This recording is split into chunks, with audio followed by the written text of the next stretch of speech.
Yo, what's going on, everyone? It's Brian and Jim here with Drink a Beer and Play a Game, and welcome to another episode of the Power Hour. Yes, hello everybody. Welcome to episode 178. Thank you for joining us tonight. So, real quick, have to give a big shout out to Joe from Scarlet Sprites for joining us last week. It was awesome having him on. And last week we switched over to arcades, and this week we wanted to be a little more positive. There's always bad news in the gaming world, so we figured we'd be a little happy for once and just talk about some new releases.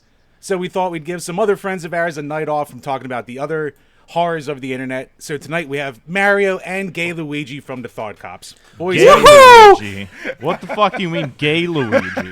What? Gay Luigi? Gay Luigi. I just thought you were really happy to be here. Shit. Thank you so much for listening to my podcast. Gay Luigi? So, speaking of Gay Luigi... Wait, hon, Grant, he had to take a moment from just hating on the new Little Mermaid and just had to throw that out there, so, you know. Wait, who was? Kevin? Kevin, are you Jim. upset that... Oh, Jim was. No, not me. Hey, I'm purple, green, I don't care what color she is, okay? Look, I'm just sick of the whammon out there just trying to bitch and woke their way into things, all right? I have to take a stand. Take a stand against a children's movie? Yes, exactly. What are you, a baby? No, I'm trying to make some goddamn money here. I have to grift that easy anger. Ah, shit, you're right. My bad. I don't mean to be stealing your coins. He's got a family to feed, Grant. He's got some Koopas to feed Goomba. What the fuck do they eat? What do any of those things eat? Oh, that's a good question. I maybe toads? I think just Italians. And Italians, yeah. But guys, for anyone who doesn't know, where can they find you and give them shout-outs to everywhere? Yeah, Nintendo, Redmond, Washington, and Kyoto, Japan. No, you can find Thought Cops over at youtube.com/ThoughtCops. You can listen to us on Spotify, on Apple Podcasts. You guys mind if I smoke in here? No, Grant, damn it, we talked about this. Oh, sorry. Grant, you want to continue with the plugs? Yeah, Thought Cops, Spotify, Google Play, iTunes, Stitcher, YouTube, patreon.com/ThoughtCops, twitter.com/RealThoughtCops, instagram.com/ThoughtCops, tiktok.com/ThoughtCops. I like the idea of doing plugs at the front of the episode where we have not proved ourselves at all. Yeah, people are just like, I'm never going to Yeah, look who at the fuck are these guys? Why am I going to go to like 5 or 6 websites to They're not even funny yet. Yeah. What's this We'll see if it shtick? happens. Why are they wearing those? Well, I think Why it's have we fair not to say explained this you for the audio guys- portion? Yeah. You guys have actually probably been on here the second most. This is your third time. Hell yeah. We've been on your guys' podcast a couple times, so everyone knows you guys by this point. So Well, they better. They know what they're getting What into. an honor. And if they don't, they're getting a gay Luigi. So what else do Hey, they and need? if you don't, follow us. We put out content. We should have you guys back on again. Maybe Hell this yeah. week. I don't know if we have a guest yet, but we'll talk. We'll DM. That works. How you guys been though? I know in the past you guys it seems on and off with the drinking, and I know Monday nights are always weird, but we've all gotten drunk together before. But then I know sometimes we don't. So you guys, you got anything in your glasses tonight? Yeah, today I'm drinking green tea because I am fighting off a nasty Boo. cold. You could be drinking a hot toddy. That's my go-to. You could. Yeah. Well, I should've done usually I do like one of those like a day. Not like a day, but like I won't do more than one a day. I'll make it a point to do like maybe one hot toddy if I'm sick. It'll sort of loosen me up, and then So, Kevin, if you What's want the to go-to do that. whiskey with that? Just whatever's laying around doesn't matter. Now, what about you, Graham? What you got? I got a flask. I don't know what's in it. I'm gonna. Oh, mystery flask. It's gasoline. Ooh, that's expensive, Brand. How'd you afford that? Oh, thanks a lot, Brandon. No, this is this is Four Roses single barrel Ooh, that's some whiskey good shit. that I've put into a stainless steel flask that I clean by just pouring some water in it and flicking it towards the wall and hoping that mold doesn't grow.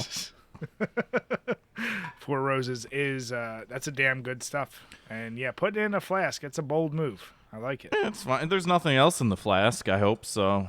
You know. Yeah, the alcohol kills you. You're fine. Yeah, that's what I figure. Jim, what the hell was that? I just saw you lift up. What, Are this? you just drinking Coke? Oh, No. yeah. It looked like a Coke can at first. I was like, the hell? No, I am drinking from the Shiner Beer Company. Part of their Tex Hex line. It's a Desert Mirage Hazy IPA. So it's an IPA brewed with cactus water. And comes in at 8% alcohol. I'm not... That's cool. Terrible. Yeah, I'm What's not really that getting taste like? cactus at all. It's just another hazy IPA, but it's good. And Do I you know what gotta- to look for when you're trying to taste cactus? Have you had Not cactus? at all. I'm the worst person to host a beer podcast. Bryce sits over here and goes, yeah, you can really taste the brightness and the aftertaste. And I go, yeah, it's pretty good. Yeah, it tastes like beer. I would imagine is cactus Fucking beer gets you fucking drunk. Yeah. I got to imagine cactus is related to aloe, and you can eat aloe. I don't know if it tastes like aloe or not.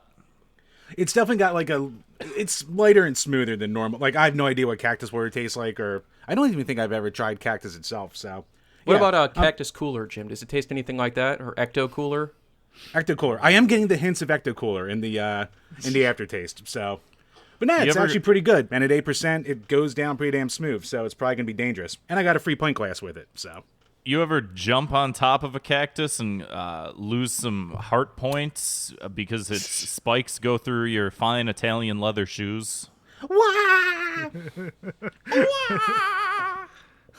Jim, the real question is, when are you going to do the LA Beast Challenge and try and eat a live cactus? I don't know, when we get more patrons, then I'll do it. That's where all the food stunts are going. So I will gladly whore myself out in my body for extra shekels. God damn. It's the only way I'm getting them. So I am going with the Omegang All Hallows Dark. It's a black lager coming in at... Wow, it's only 5%, so it's really light for a black lager. Goes down really smooth. It's a nice alternative to just regular ass lagers. A lot more flavor, a little bit more malt. So it's a bit sweet, but it's not gonna be so sweet that like it turns you off if you like regular style beers. So yeah, Omegang always makes good stuff, and they always tend to sell in. It's big-ass becoming cans. that time of year. I don't know if it's cooling down by you guys, but I think Wednesday, Thursday, we should be getting a cold front and sliding straight into the autumnal, the spoopy season. So I boy. feel like that's a good beer for like this time of year. I feel like, Is that when the booze come out? yeah, unless it's daytime, then they go away, Or unless you look at them. Yeah, that's the or key. unless you look at They're them. actually Well, they're quite shy. Yeah. Not to be confused They're with shy embarrassed. guys, who I also don't like. I hate everybody that I gotta fucking jump on. Well, in Now the some real games. question is it true, Luigi? You still jump higher than Mario? Oh yeah.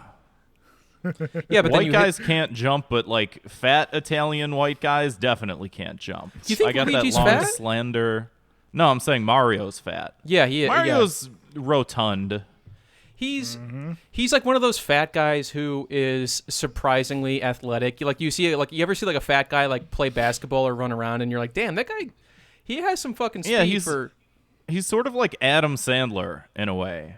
You know, because Adam Sandler's like what, in his 50s, and he's still like playing basketball and just sinking 3-pointers and shit, and you're like, he's still got it.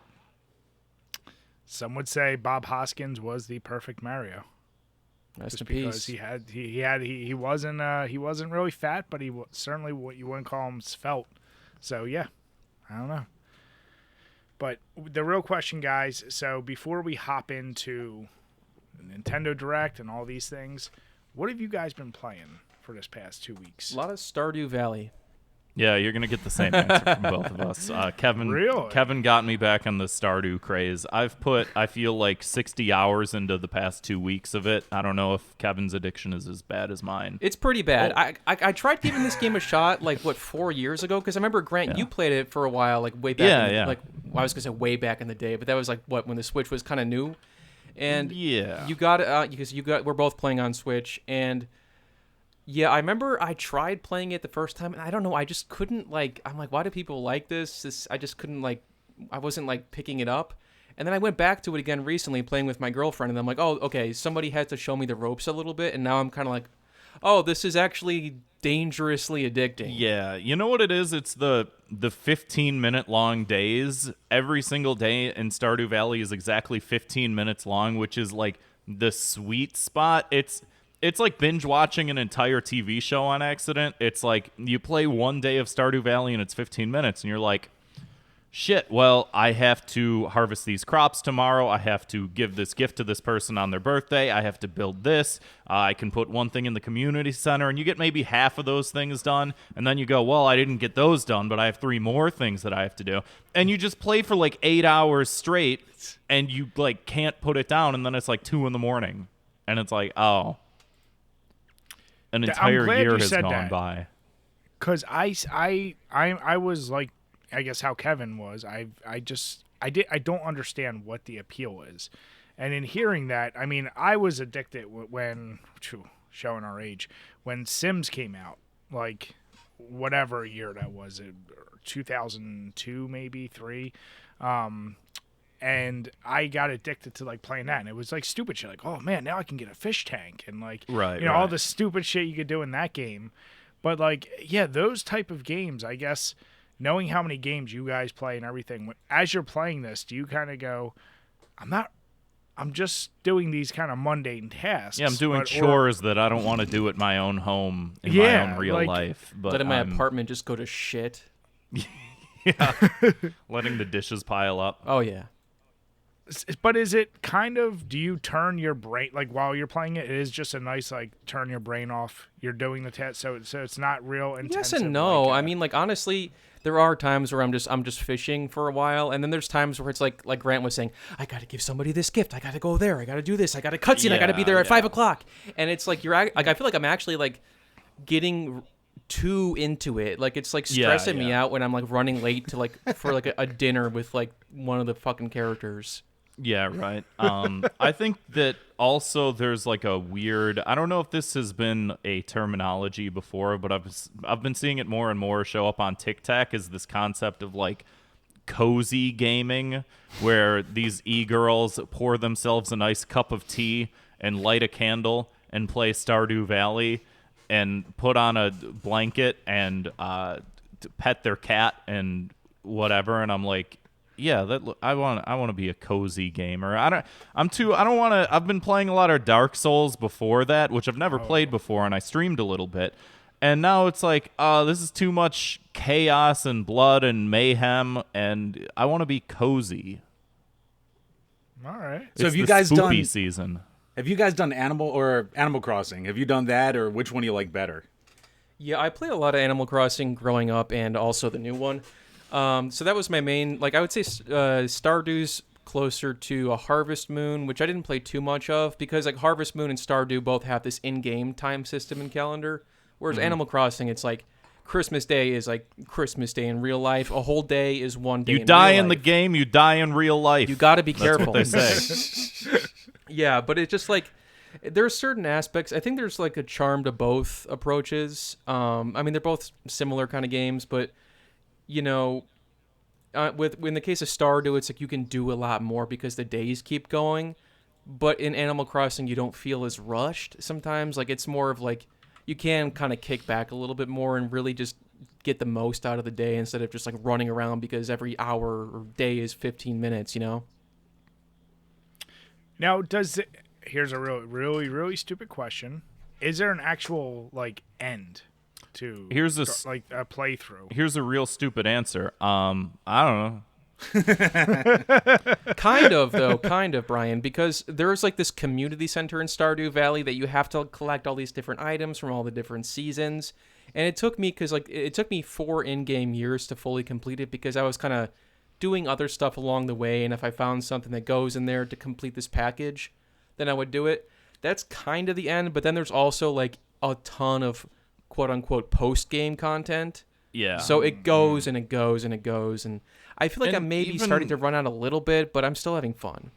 Even like, I think my last time that I played it, I think this is maybe my 3rd or 4th time, but the last time that I played it, I tried very hard to get the community center done within the first year, and then the game kind of sucked after that because it's like, well, you know, it's supposed to be something where, like, yeah, you get certain moments where, like, everything builds up in your head and you're like, oh, let me go through this checklist of stuff that I want to do.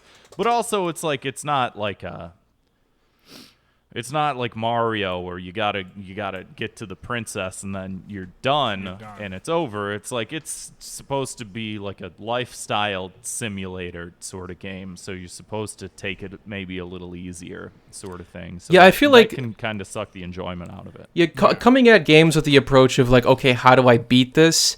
You know, not every game has to like be beaten necessarily, but I feel like we're wired to think that way because we have so many games to play nowadays. So it's like, okay, at what point do I stop playing this and move on to the next thing? Yeah, no, exactly. And that was kind of my thought. I think of even more open-ended games, use like Skyrim as an example. You can keep playing after you finish all the side quests and things, and you could, in theory, do other shit. But really, there is a main quest or a main story that you could go through. I didn't really think there'd be one in Stardew Valley, but I guess, like you're saying, if it's a community center, then that's kind of it. And that's one aspect. And then, like, even after you beat the community center, there's more and more and more and more that you can continue doing, different places you can go and stuff like that. But then there's also, like, people that can 100% complete it by getting every single item, making every single thing, doing every, getting every single person up to a certain heart level. Like, you know, you can 100% it. And then I've even seen people, like, do speed runs of the game, which is, like, insane to me, you know?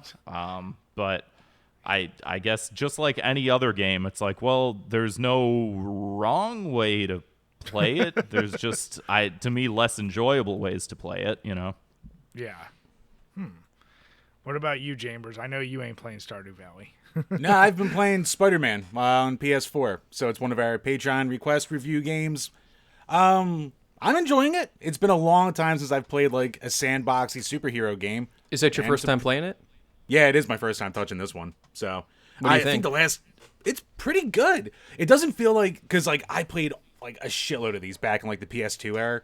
So like I was playing the Spider-Mans back then and Hulk Ultimate Destruction and even like prototype into the next gen. So it doesn't feel like too big of a leap forward, but it's still like really well done.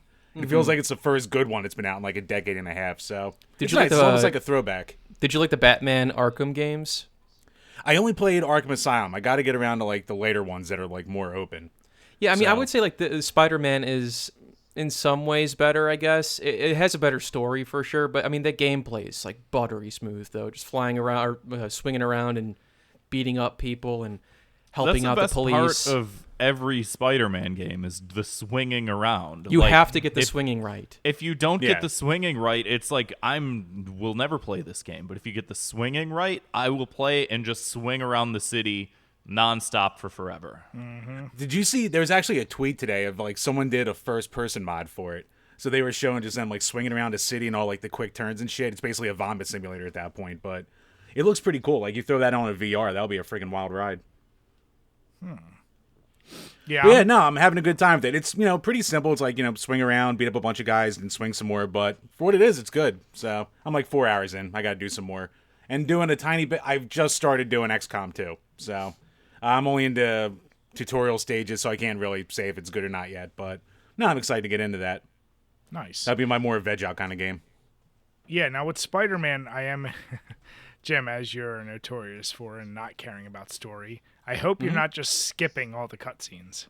No, I'm paying attention to the cutscenes. Okay. For these reviews, I definitely pay attention to like everything with the game. So, no, the story's pretty good so far, and the voice acting's fucking phenomenal. So, nice. Almost way better than I was expecting. But no, so far, very solid time. It feels like it's like a definitive version of like the Spider-Man world, like more so than almost any of the movies to me. I don't know. It doesn't like it kind of like gives you a brief glimpse of the backstory we all know, but then it just drops you in sort of kind of early in his career where he's like he's in college, I think, in the game, right? Yeah. Doc Ock's professor and all that stuff. Yeah. It's a nice little timeline. I like that it's not doing like retreading the fucking origin like every other one does. So like, just thank God that's been done to death. But no, very I feel solid like game. that's become a trend with a lot of superhero stuff lately. Like, just skip. We've seen Batman's parents die. We've seen Uncle Ben die. Just skip it. Whatever. I was actually I don't want to ruin it. You all have seen the newest Spider-Man, the Oops All Spider-Mans. Yep. That movie. I haven't seen it yet, but I mean, I basically know what happens. From well, what I people don't say. want to spoil it then, but like, yeah, like one of the origin aspects of the story was so like twisted and turned on its head that when it happened, I was like genuinely surprised. I was like, I didn't know that they were gonna do that. Oh shit! Now I guess I do have to watch it. All right. Yeah, it's good. It's not. I wouldn't say that it's my favorite thing ever, but there were definitely some good moments, and I think that it's probably worth watching as a Spider-Man fan. What is your favorite thing ever? Cigarettes. Do you guys mind if I light up? Or Grant? No, bad Grant. Bad gay is it just Luigi. because like you're afraid of like advertisers and stuff on YouTube? Or You're gonna No, we stink don't up the Zoom room. Advertisers. Oh no! All that money we rake in from advertising on YouTube. Oh no! I don't have to. It's fine. Unless they're menthol. If they're menthol, then it's fine. Yeah. I thought isn't menthol like illegal now? Or Wait, what? Did I read like a Huffington Post article? Is that still around? Thanks, What Brandon. year is it? Didn't Joe Brandon make menthol cigarettes illegal or something like that? Isn't that true? So You Did know I it's dark and lie? evil. in June, the FDA proposes rule prohibiting menthol cigarettes. What? Did that go through or no? It was proposed. I don't see that it was ruled on yet, but they're proposing it, and I guess trying to get it banned essentially, because they're saying because you're flavoring cigarettes, it's more tempting for kids. I don't think kids are like, oh, let me get a hit of those menthols. I think that maybe they're more like, oh yeah, ooh, fruit punch flavored vape. Like, I mean, it's been a long time coming since Joe Camel was aired for kids, and then now they're worried about menthol. I think the vaping thing's a bigger issue, but I Oh. also think that it's a lesser issue because it's not as bad, but it can be because it gives you popcorn lung, which is cool if you're going to see the new Spider-Man movie, but other than that, it's not great. It's no good. Yeah. And like, I was a former smoker, and I can tell you, like, none of us smoked them for the flavor, even with the menthol. It like took the tinge off a little bit, but it's not like you're going, num num num peppermint. Yeah. You did it to look cool, right, Jim? Exactly. To look cool and to try and hang It out is- with girls you know who what? wouldn't talk to me earlier. Smoking Otherwise. does look cool. Like, It I look fucking so much does. cooler like this than I do not like this, you know? Grant, But put the cigarette back. I just don't want it to get too wet from having it in my mouth. But Yeah, so Jim, I'm glad you finally are starting to play a good game for once. But What? I always play good games. you don't play shit. But no, I actually, speaking of a crazy game before I'm getting to a good game, so I played another Puppet Combo, which is an indie horror developer, Night at the Gates of Hell. I just streamed that on Twitch. One of the craziest goddamn openings to a game where you're about to get laid in a cemetery and zombies bite the tits off your date, and they show it in full PS1 style graphics, which is ridiculous. The game is ridiculous. If you like 80s Italian zombie movies, then you'll love this game. Is it a PS1 game? 80s Italian zombies. Exactly. It's What so are you talking it's on about? Oh. Steam, but Puppet Combo has made a ton of indie horror games, but they do it in like PS1 style. That's a big thing these days. Like I've seen like what is that, like Bloodborne demastered and Demade. stuff like that. I love that people are embracing this like early polygon art style, because so many people are like, ooh, like N64 and PlayStation 1 games are so ugly. And it's like, I mean, I grew up with it, so maybe I'm a little bit biased, but I think there's a certain charm to that, like just early attempt at 3D.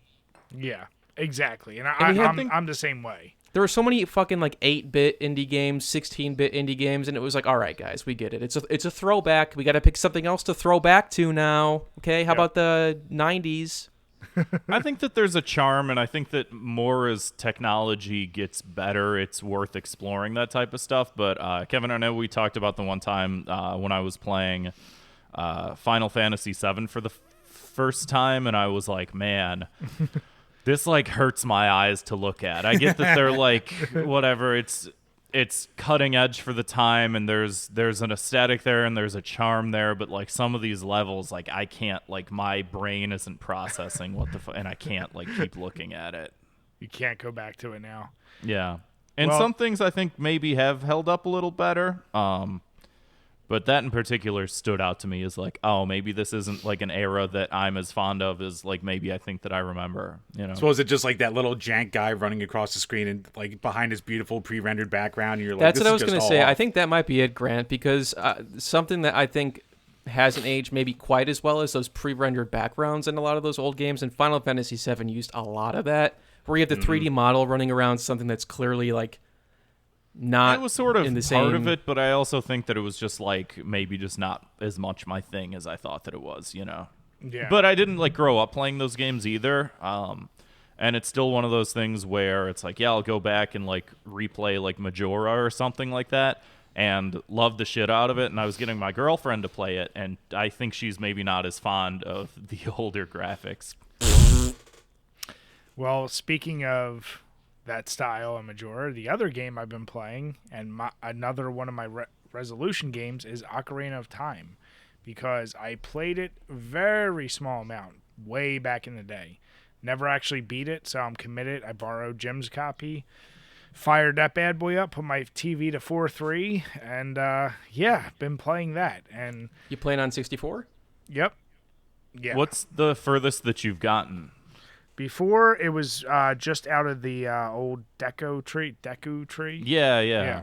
So that's where I'm actually at right now. So I'm already in Hyrule Castle. I'm like exploring around there. But yeah, back in the day, it never grabbed me. Like it was never one that I was like, I don't get it. So now I'm playing it, and I'm committed to beating it all the way through. And I want to wait until I'm actually done before I have a full opinion of it. But I think it's one of those that I had the opposite opinion. Like when I was growing up, I was very grabbed by it, but like I just like at the time could not get past like after the Great Deku Tree, sort of like that was always the level that I remember the most, because that's as far as I could get up to. Yeah. Anything past that, I was like, I'm 10. I don't know. I can't what to do do. it. Yeah. Well, also now my brain is so wired to newer games that like I went over to the fuck is the name, Lulu Ranch or something, on the way to the Hyrule Castle. Lon Ranch. Yeah. Yep. Yeah, and I'm like looking for all kinds of stuff there. I'm like, why can't I do anything here? I know I'm gonna need a horse, and then I was like, all right, maybe I'm just missing something. I was like, let me just go over to Hyrule Castle. But like this is one of those games where I feel like I could easily just.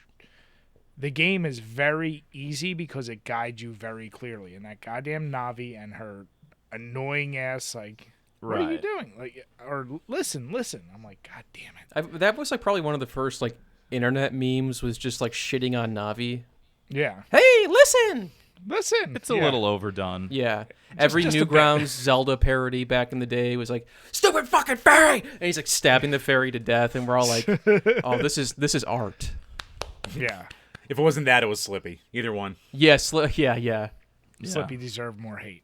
But yeah, like you said, so I'm playing through it, and yeah, I'm gonna beat it all the way through, and I just want to see what my realistic take is, and like I said, it was a resolution game. It's a game that Jim's talked about for a long time, and I know plenty of people love it.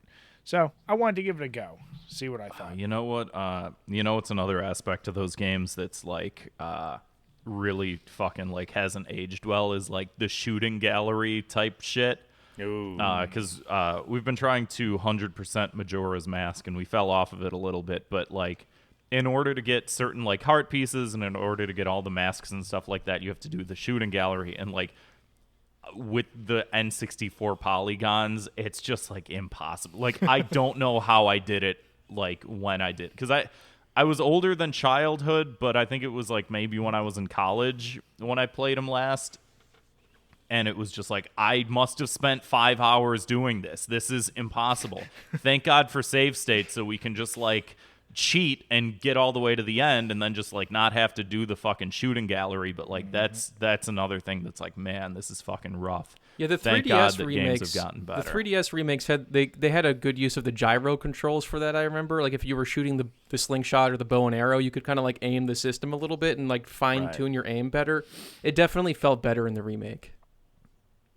And you know what's funny? When I said I was gonna do a resolution game, I went between getting the Switch remake for Ocarina or doing the N64. But I was like, let me do the actual N64. Let me just do that. and instead of doing any remakes, to see it from its original, what it was meant to be. For sure. We'll see. We'll see how I mean, like we said, though, N64 games especially, they tend not to age the best. They don't, but there's still something magical about the weird aesthetic of those polygons. It's kind of like it's cozy in a weird way, and I know some of that's probably nostalgia, but they're just I don't know. They're just something like it's big, but it's not massive. You know what I mean? Yeah, like it's that ultimate air of like you had to be there, because like a kid can't go back to and be like, oh, what the hell is this? But it's not like an 8 or 16-bit where it's like, yeah, it's easy to get back into. It's 2D. Or this is just like that jank is all part of the charm. And I think that there's another aspect of those games too, where like because of the like technical capabilities, they were able to create like these massive levels. But also it was weird because they would just be these massive levels with like no other NPCs in them, and it was always like, oh, this big but sort of like creepy aesthetic of like these big open spaces that have these like low quality polygons, and you're just like I feel uneasy a little bit, creepy, and I think that some games sort of leaned into that a little more. I think that certain aspects of like Majora's Mask I think definitely did. And there's other ones too, but I wonder if Nintendo was like, we're going to put out Mario 64 in 25 years from now. A bunch of Gen Zers are going to be obsessed with like telling creepy stories about the castle that's supposed to be a cute place to hang out. Yeah. I you know what? I believe Nintendo legit was just trying to be wholesome at a time when a lot of things weren't. And they weren't trying to be ironic about it or anything like that. I think it truly is, just a wholesome, like, kid-friendly game. That's what it is at the end of the day. So that's been their MO for 20 years now. Hey, good on them. But what about the haunted apparitions? What about is Luigi real? Is Luigi gay? Grant? No comment. Where's your vacuum? You know what you do with it. I have a Dyson. I like how Luigi got really in. Like when they came out with Luigi's Mansion, they were like, Luigi's whole thing now is he's scared. He's scared. Yeah. Yeah. What the fuck? What the fuck has happened to Luigi's nowadays? Are they eating too much soy? I think so. Because back in my day, he was just a palette swap for Mario. He was just called Green Mario, and then they made him in like he's always soy facing. He's always. Yep. when I see King he's always Boo. doing that. Yeah. Yeah, exactly. It's like, dude, come on. Grow some balls. Yeah. Eat some liver. Go on the carnivore diet. Yeah. Do strong lifts 5x5. Have a cigarette. Be a man. Yeah. Listen to the Joe Rogan podcast. Get your mud water. Come on. What are Subscribe to Andrew Tate's pyramid scheme. All that stuff. While reading a Jordan Peterson book. It all just comes together. Yeah. Read 12 rules for life and then 12 rules more. You'll have 24 whole rules. Then you just follow those rules. You'll never have a breakdown on Twitter over someone getting an elective surgery. You'll be fine. It's all smooth sailing. Nothing bad can ever happen from that. And then you got Jims who just hate on Little Mermaid. All right, Chambers. I know you got no comeback for that, so what we got from Patreon this week? Just moving on. He admitted it. Did Jordan Peterson say anything about The Little Mermaid? I want to know. We'll find out. I don't think so. Actually, you know what? I don't even want to know. I'm not going to type it in. I don't want to know. He probably made like a 45-minute long video where he's like crying about it. It seems like something that would have been memed into like, those cut up minute and a half long videos at this point. Man, I watched the whole video he made about the Elliot Page thing, and he said that he would rather die than delete that tweet. And then one day he screenshotted the tweet and was like, "Hey everyone, I said that I would rather die than delete this tweet, but just doing some other stuff on this Twitter account, and They made me delete it, but I screenshotted it, and I'm just going to put it back up. And it's like, you deleted it. You hit the delete button. Grant's sitting there like, I sat through 11 minutes of that Dude, fucking I speech. watched the fucking... that was like a 30-minute long Why video. did you watch that? I don't know. Because Grant's like, it's I'm going to bring this in funny. on the show. And then it never happened. Yeah, I don't think that we ever did. That was just a thing that I don't know. I think in my thought process, I was like, maybe I can make some sort of a video out of this, but it just kind of feels sad too. I don't know. This YouTube channel, Some More News, did like a 3-hour-long video about Jordan Peterson. Just go watch that. That's fine. I don't need to add to that. That's just a big pile of shit. Just you do it. I don't need to. The Arlo of Jordan Peterson. Oh my God. All right, Chambers. So what we got this week?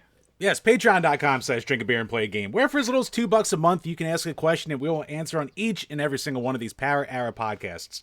So, first up from Burn Retinas, what is your ideal vacation length? I'm going with 4 days. You either do 4 days or 2 weeks. You can't do any in between.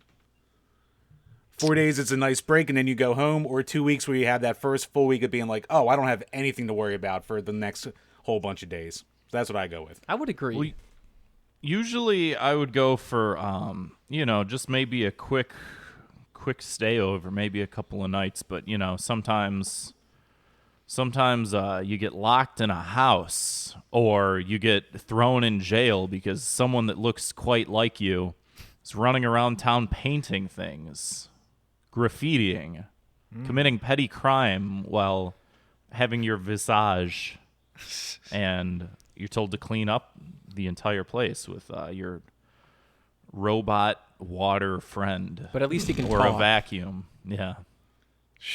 So you have someone to talk to the whole time, yeah. Sounds like you had quite an experience. I've lived many lives.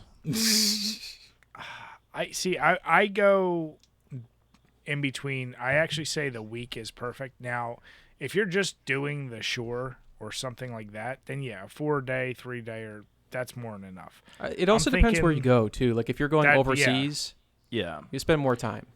Yeah, so I want to say, I think that like 10 days is a good overseas vacation. I feel like 2 weeks is too long, but 1 week is always like, I could have done one more thing sort of thing. I think 10 days is like...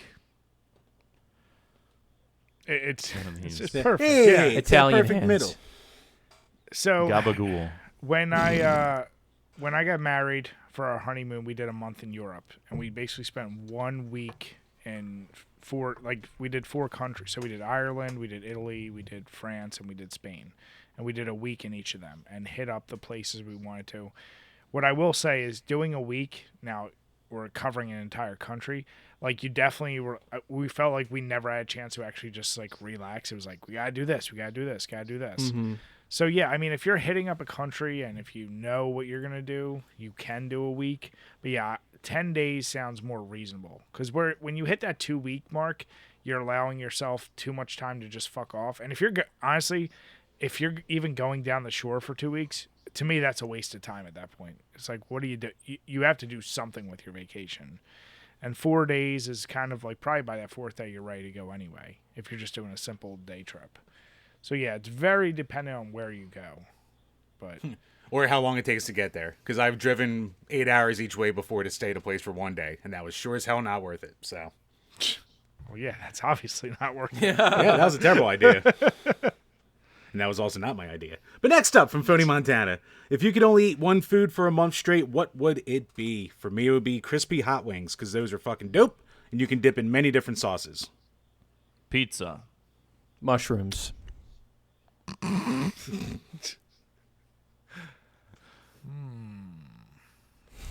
food for I mean, pizza really is the best answer. I've definitely had... What was the time frame? For 1 month. Oh, I've definitely done that. Not one I of think my that was- prouder moments. I think that was like my entire college experience. Like, on a Monday, I would buy like 2 pizzas and then just eat that for like the rest of the week. And then the next Monday, I would just do that all over again. That was definitely like a when it's finals week and I like have no time to do like I'll bring my laptop with me to the fucking bathroom so I can like keep like writing my final papers as I'm shitting. That was like just buy 12 frozen pizzas and just whenever you have time, just throw them in. Yeah, pizza. I will never go back to school. Pizza is one of those things. It's like, even though no matter what if you were doing one thing for a month, you're gonna get fatigue from the same flavor. But pizza is like, yeah, I don't know. I feel like that's one that I could handle it for a whole month. Everything else I would get way too tired of, way too fast. Graham, it will be hard to go back to a week of school or a week of pizza pockets after your little competition a while back. Easily pizza pockets. I could eat any form of pizza for any duration of time. I don't care. Like that. Isn't there like a book that's like who's the guy that he touched things, he turned to stone, or stone, gold. Midas. Midas. Did y'all read that book that was like, I think we read like a version of that in elementary school where everything he ate turned to chocolate? That sounds familiar. Shit, I can't I remember. was gonna say Maniac McGee, but he was the one that loved chocolate, so it wasn't. Yeah, there was like a King Midas version of chocolate, and I could easily do that with pizza. It doesn't matter. Yeah. I'm not trying to Jennifer Lawrenceify myself by that being my answer, but I'll touch my butt and buy me pizza over here. yeah, Like it's fucking 2010. yeah, I'm an actress, but you know what else I do? I eat pizza. I'm just like you guys. We're all the same. Chambers, what about you? Nah, it'll be pizza too, because I've already done it, and I don't know, I'm a slob. So just give me any kind of topping, and I'll be good. Jim, just jalapenos for a whole month. You could make you could make anything into a you could do like a breakfast pizza for breakfast. Breakfast pizzas are so underrated. They Yeah. are. Yes, they are. Now, do you prefer scrambled or runny eggs on your breakfast pizzas? Scrambled. You can do either. I've seen some good pizzas that have like a fried yolk just Actually, I never tried like that before. all That does over it. sound pretty good. Yeah. I did it for the was gonna first say- time. It's shockingly good. Yeah, but I don't know. I think scrambled is the way to go for pizzas. Now, another underrated thing is getting the fried egg or runny egg on a burger. Like, Ooh, you Getting gotta that- get runny. yeah, that's what I'm saying. Like, when you get that, like, people at first will go, ew, and then you try it, you're like, oh. And it gets the fries messy. You can put the fries in the egg, and you get extra Yeah. egg. I don't get people that take hard stances on that type of stuff. Like, I especially like an egg. It's like I don't know too many people that like that's one of the most like malleable it's a food you can do so many different things with. It's in so many different foods. You can do so much with eggs, and to think that there's people out there that are like scoffing at someone getting an egg on a burger, which I've witnessed before. It does happen, but it's like what's wrong with you? So in real life, not even for the Reddit updates? In real life, like I feel like that's like a thing that my mom would be like, I don't want that. And it's like, what? Why? You like burgers, you like eggs. What's wrong with it? I don't get it. I don't know why. Yeah. The only egg I would safely send to hell is poached eggs, just because you would always get some asshole who'd order that. When I worked at Friendly's, and it would be packed, and some asshole wanted his eggs poached, and it was the most difficult way to make it when you didn't have the right equipment. So, screw poached eggs. Fair enough. Last up from Alex Perez. What are some of the most difficult videos you guys have made for your channels? So besides the one that Jim gymmed up, of course, goddamn you, since I don't want this discussion to go on forever. JK, Jim. Let you guys go first with that one. What was the most difficult? Shrekfest from Too Much Fun? Yeah. It's hard to say because I feel like with our focus on trying to do more like video podcasts, because we didn't do like video podcasts for a long time, and then we started doing them, and that's been an uphill struggle the whole time. Yup. It's been worth it. I think we've gotten some good clips and some more followers and watchers and listeners out of doing it, but like undertaking doing like a weekly video episode has been rough in and of itself. Out of like the other videos that we've done, I don't know, maybe like the meme museum one, I feel like was a pretty big undertaking. Dude, I remember I was like, I'm gonna just take my time and do this, and I sat down at my computer for like 12 hours nonstop and just finished the whole thing. It was just one of those things where I got so addicted to the process, and I'm like, oh my god, I want to do this, I want to do this, and then Grant, you did the Macintosh Plus cover, and I'm like, I just had to keep going, and then like it was out within like days of filming it. Yeah, so since you guys moved to the video format, you've been doing like, you know, the clips on TikTok and stuff. Do you think that's just been like a natural thing to like add on to the workload? Because you're like, oh, now that we have clips, we have to put it on here to try and yeah, I mean, you gotta like, what's a professional way? You gotta adapt to survive. You know, keep an eye out. Like, what are people doing? It's like, you know, same with like stand-up comics. Like, everybody's got their TikTok with their, here's my best joke of my last set with the subtitles on the screen and stuff. And that's how people get, you know, traction and get big nowadays. So it's like, if you're not doing that, you're missing out. And I'm on TikTok a lot, and I do see a lot of like podcast clips, and I do have to say most of them are not very good.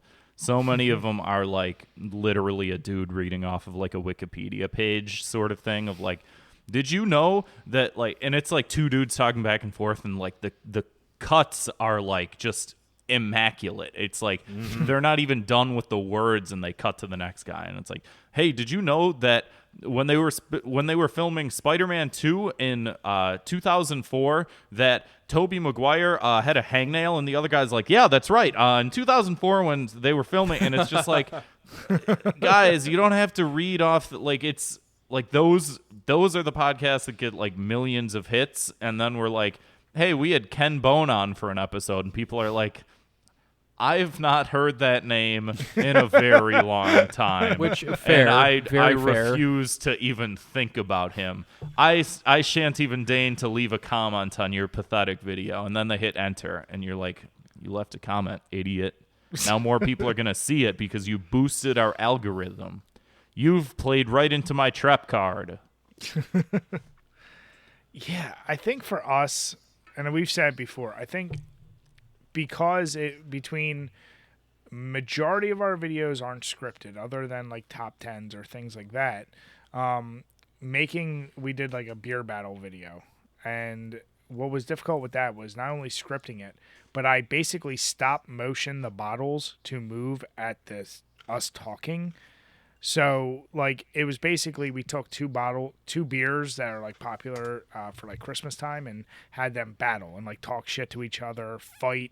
I even had one being thrown out of a window. So like it was like basically low rent stop motion, and it was trying to line up moving a bottle with us talking and shit. Like the amount of effort I put into doing that, I was like, all right, this is a lot. It was a ton of fun, but like you, Kev, I was like, oh, this is so much fun to do, and I was so invested in it. It got like 2 views. You're like, what the fuck? And, you know, it was one of those things where you go, Yeah.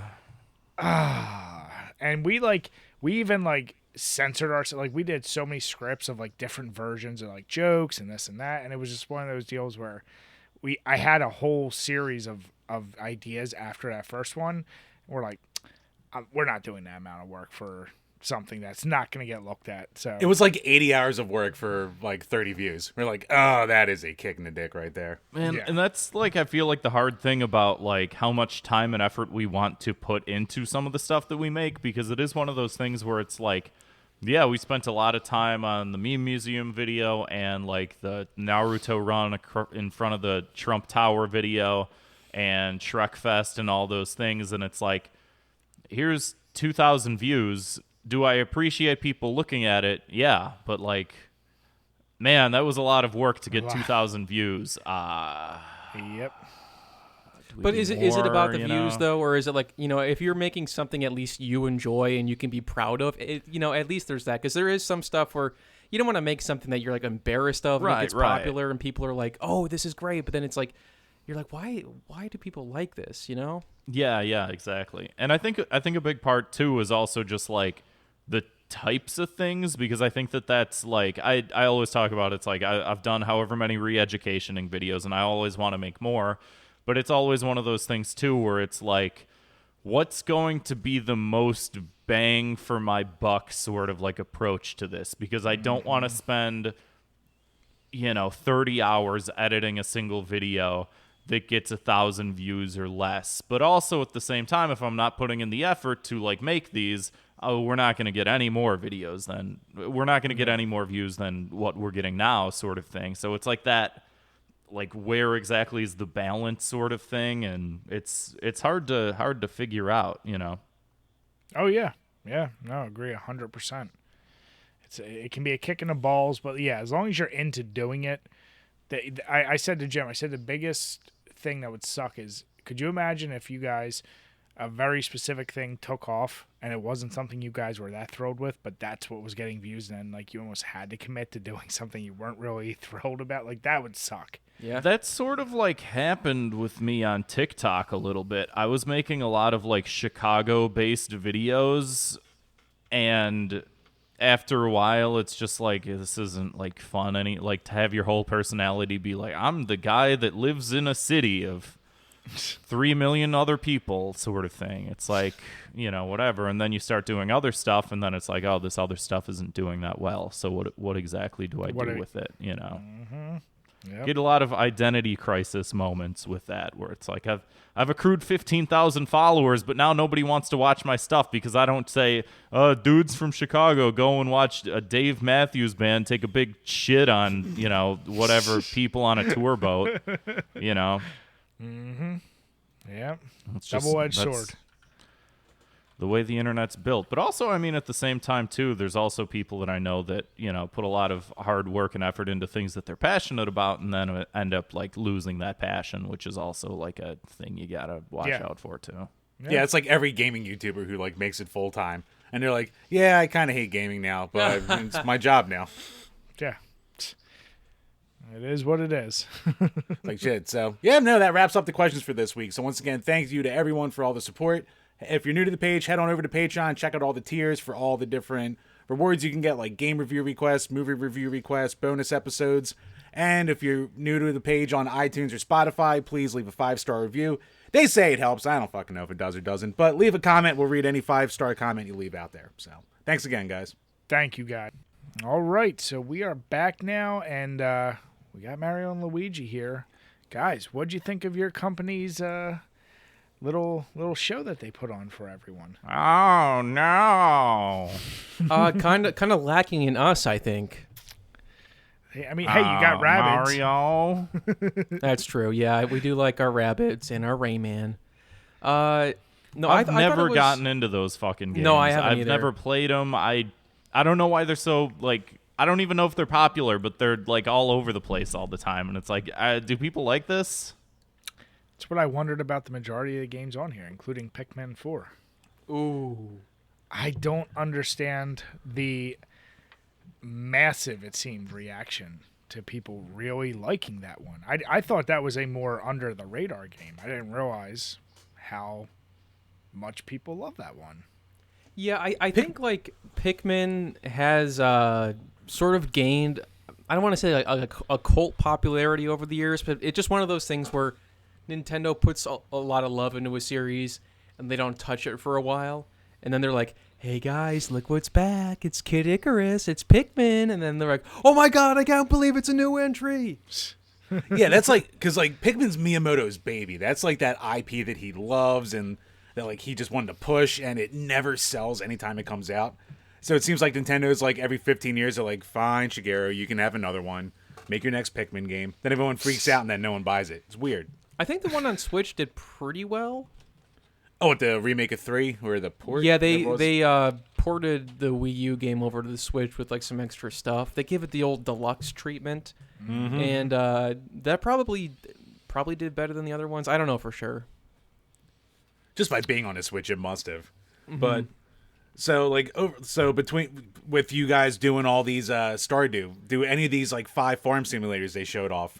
Anything tickle your fancy? Or you're just like, nah, well, I'm just gonna go back. You know, I couldn't believe how many there were, because I was watching this live and I was in like the hard drive writer server, because we like when there's a thing like this, we'll have like a pitching thread where, and we're just like, how, like after like maybe 2 or 3 games, somebody was like, like, oh, like Nintendo Direct is like, oops, nothing but farm simulators or nothing but Stardew Valley ripoffs, and like after like 2, 3, 4, 5 more of them, we're like, oh my god. And then immediately we was like, okay, we got to say something about this. But yeah, I was shocked at like every other trailer was like, if you cut down a tree, you can use its resources for farming and like almost every trailer showed somebody cutting a tree down and then turning into little pieces of wood. Yeah, it's almost like Animal Crossing took off, and every like studio they had was like, "Fuck, quick, make our own version of Animal Crossing." But then they waited 2 years and no one cared anymore. So now they're just doing it all at once, and everyone's like, "Oh, cool." Well, it just was weird because like I happened to just play like Stardew again by coincidence recently, and then all of a sudden like I'm in like full on Stardew mania, and the Nintendo Direct was like nothing but like farm simulators, and I'm like, I mean, these don't look bad, but they're all kind of like.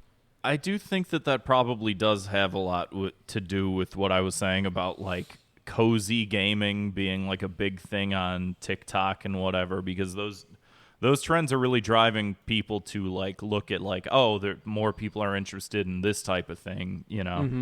Mm-hmm. I will say, yeah, the difference between that is Stardew is a game by an auteur that created the whole game only by himself. And there's, you know, there's a touching aspect to that aspect of that game, you know? Yeah. It's like you're holding hands with a stranger, but it's comforting. Yeah, there's definitely a place for those kind of games for sure. And I think that in unprecedented times like these, people want to just kick back and like feel comfy. And like you said, Grant, like TikTok trends and all that are definitely going to influence stuff like that. Yeah. So I'm not at all surprised. I mean, the other thing is, other than, for me personally, The Legend of Zelda, the new Tears of the Kingdom, a lot of this felt like, I kind of find it to be cheap when they use this Nintendo Direct to announce games. It's like, oh, we're finally getting it on the platform, like the Resident Evil games coming in cloud form, or It Takes Two, which was like a game of the year a couple years ago. Like, I don't want to hear about games that are just, it finally came to Switch. Honestly, you know, it should just be like. You're right, Brian. And I think it's one of those things too, where it feels a little bit. I don't know the right word. Silly too, with like, okay, now the Steam Deck is out, and like, yeah, it costs a lot more than the Switch. The battery life's not great, but you can play. All those games are on there already. You know what I mean? Yeah. So it's like the whole like before that, it was like.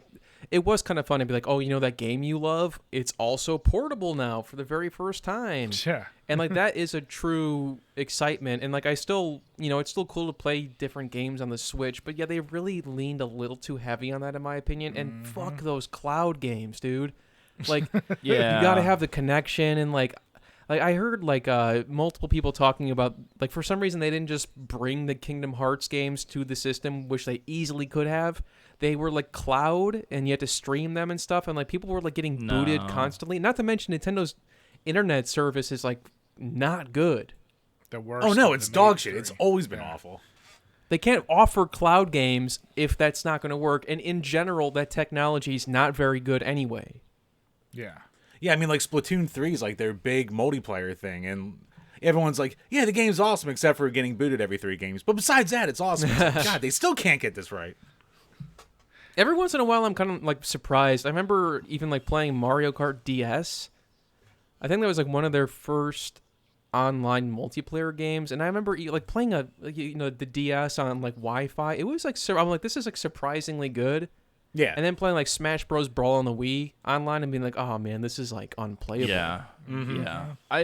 I don't get how Nintendo's capable of doing that, because I feel like they will do things early on and it just like works and you're like, oh, this works.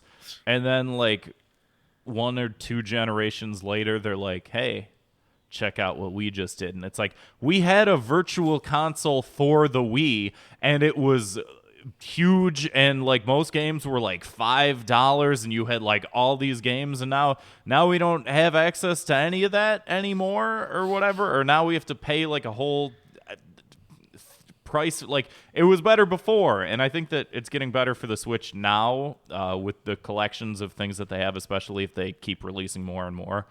But it is one of those things where it's like, yeah, how come How come Nintendo comes out with things that were better in the past and then they reintroduce it and it's usually just like shittier? And it's like, how was internet on the DS better than on the Wii? It's also funny, like, remember the Wii had friend codes? You add people like you have friend code, and then Wii U was like, oh, you can just use usernames like everything else. And then the Switch comes out and it's like, we're doing friend codes again. And you're like, it's what? like schizophrenic. It's like they can't like make up. They're just like, yeah, no. You know what people love? Codes, numbers. And like why? And like going back to Mario Kart DS, like you didn't even need to have multiple carts. You could have like 8 DSs together and one guy with the game, and everyone could play. And you're like, yeah, but they all had to be Shy Guy though. You know, they couldn't. And I think it might have been also limited to certain courses. I don't know for sure, but yeah, it wasn't as good as like 2 people with the game connecting. Right, true. But even then, it's just like, oh man, I don't even need the game to play. This is crazy. And then like they did it with Mario Kart and like, or Mario Party, and like you had to put switches together, which no one ever did for those certain maps. Unless you were trying to like get guys, it's like, man, you're doing this again 15 years later, and it's worse. Like, what? Mm-hmm. Yeah. I just don't get it.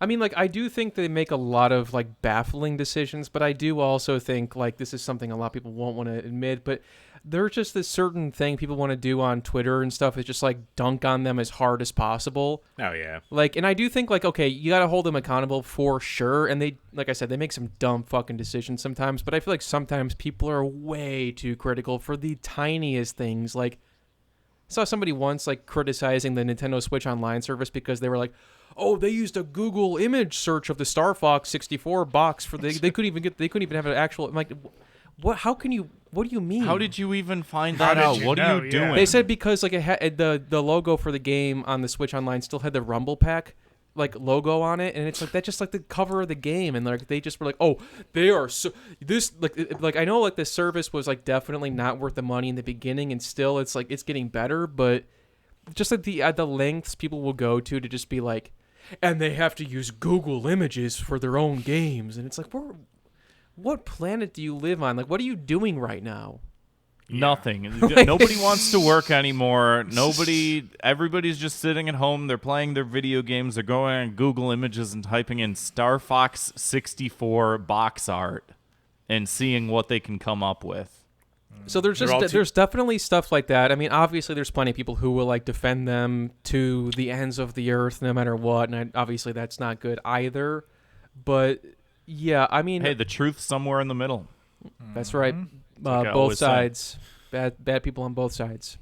I just want to grill.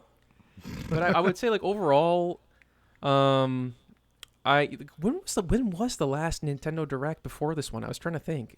I think there was like an indie one maybe back in like June-ish or something, but for like first party games, it's been a long ass time.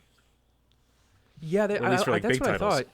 Because it seemed like they were just sort of like doing these like Twitter announcements. Like they're like I remember like when they had the Paper Mario the Origami King, they just like announced it via a tweet. And it was like people were like losing their minds whether they were happy or excited about it. I never played the game and I probably won't, but like I think they did that for Pikmin 3 Deluxe also. So just certain like I don't know, it just sometimes they do a whole presentation, sometimes they're just like, "Hey, here's a trailer for a game that's coming out in a month." Yeah. That it just felt like it was very lackluster that they added a lot of padding to 100%. Yeah. You know, what Oddballers isn't padding? What? DC Supergirls? That was a different one. Did you even see though for like the N64 games that they're adding? I know like Jim has even talked about like it would just make sense at this point for like Mario Party, the latest one, do what you're doing with Mario Kart. Add the levels from the original Mario Parties, but now you have to get all 3 original games on the N64 service. I kind of like that though, because at first I was like, it seemed like they were avoiding like the Mario Parties and Smash Bros and stuff because we have the new entry, you can just play that. But then I was actually pleasantly surprised during the Direct when they were like Mario Party 1, Mario Party 2, Mario Party 3. And they do have like a certain charm, and like the new games like bring back some of that, or the new one rather. Yeah. But it's cool that like, you know, granted the online's crap and whatever, but it's cool that you can play like you can play Mario Party 2 like online and hope it works. Yeah, you can play Mario Party 1 online and wreck your Joy-Cons even more. So Well, and I was complaining about this. This was a 2 minutes of hate a couple weeks back, but the bad thing about that, and I experienced this a couple weeks ago playing the newest Mario Party Superstars or whatever on the Switch. Yeah. Is that if someone's internet connection is a little bit not good, Gyms. Nintendo will just send you a message that's like, "Hey, your friend dropped out. Continue the adventure with the computer player." And you go, "What?" Yeah, that it's has like, that, oh, and it's like you can't even just bring them back in easily either. It's like, I guess we'll just quit. No, you the can't whole bring thing. it back in. So, like, we started again, and then it happened again. And it's like, y'all know this is a board game video game that lasts upwards of an hour. Yeah, if you do 10 turns, it's at least an hour. So God forbid you're like, oh, Yeah. let's get real high and play a 20 game turn, and it's like 3 hours later, and then right before the end, someone gets booed out. It's like, oh, Like, no one thought, like, oh, what if someone's internet, like, stops working for a second, and then it goes back up? Like, can we just, like, rejoin? And they're like, no, you play with a computer. It's like, I'm not going to, actually. I mean, I don't wanna they do gotta that. fix that for sure. But Brian, to your point about like the filler and the padding and stuff, that's something I noticed like maybe in the last year or two. Because I remember when Nintendo Directs were first around, they were shorter, but it was like, bam, bam, bam, like everything was like a big thing. And now it's just like they have this like, this 4-year-old game is coming to the Switch, and that annoying announcer voice, and like all these other like random like SpongeBob, fucking cosmic SpongeBob shake. platformer, like the Nintendo Karts 3 or whatever. All the But PSP guys- re-releases. You can get Just Dance, and you can have golf was added to Switch Sports. Oh, I Like, love that golf was delayed. Yeah. They're like, golf isn't ready yet. Sorry, guys. What the fuck? How do you not have golf ready? It's such a technical game. I mean, clearly they're just not They prepared were for taking it. their time with it. Have you ever played a round of golf? And it's true. It takes a while. Every blade of grass has to be rendered completely realistically. Yeah. It's just weird, man. That whole Nintendo Switch Sports thing is kind of weird. Because I mean, it's just kind of like the Wii Sports. Yeah. But just like that's one of those things where it's like that was like lightning in a bottle That was in that's what I was gonna 2006. say. Yeah, like Nobody's gonna give a shit about it. yeah, Grandmom's not going to buy a Switch to play that again. No. No. And even I'll go as far to say, like, obviously the other big was like, oh, GoldenEye 007.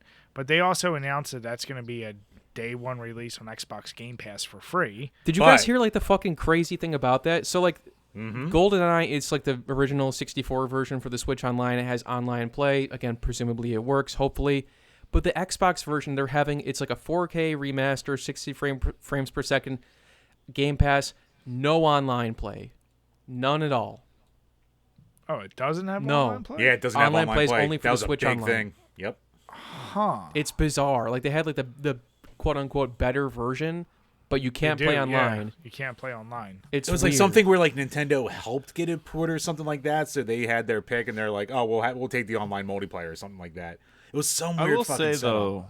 that GoldenEye is kind of not like a great game. It's I not feel great like at it all. Doesn't, I was going to say, it doesn't age hold well. up that well. Yeah. Yeah, well, that's why when we were saying Wii Sports, like, Wii Sports was lightning in a bottle. GoldenEye, we all have rose-tinted glasses. It was great back in the day, but you go back now, it's not that good. You don't think They- there's any charm to it at all? Like, just I think Oh, it's like, I love it from There's nostalgia. but like, Yeah. man, the controls are like, I don't It's know, dog rough. shit. I think you Yeah. also have to play with an N64 controller for that game because it used the C buttons to like strafe and use the camera and stuff. And if you're Yeah. using like a second stick for that, it's gonna be all fucked up.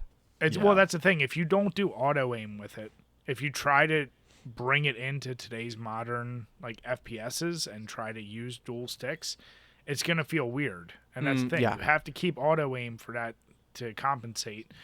That's what happened with the Perfect Dark remake from like 10 years ago. Like they gave you an option to use like twin stick monitor control, and I tried. I was like, oh, this will play way better. And I'm playing. I'm like, oh god, this is just wrong. It's It like ju- they yeah. they have to like redo the entire thing basically in order to make it like playable to that standard. I feel Yeah. like, you know.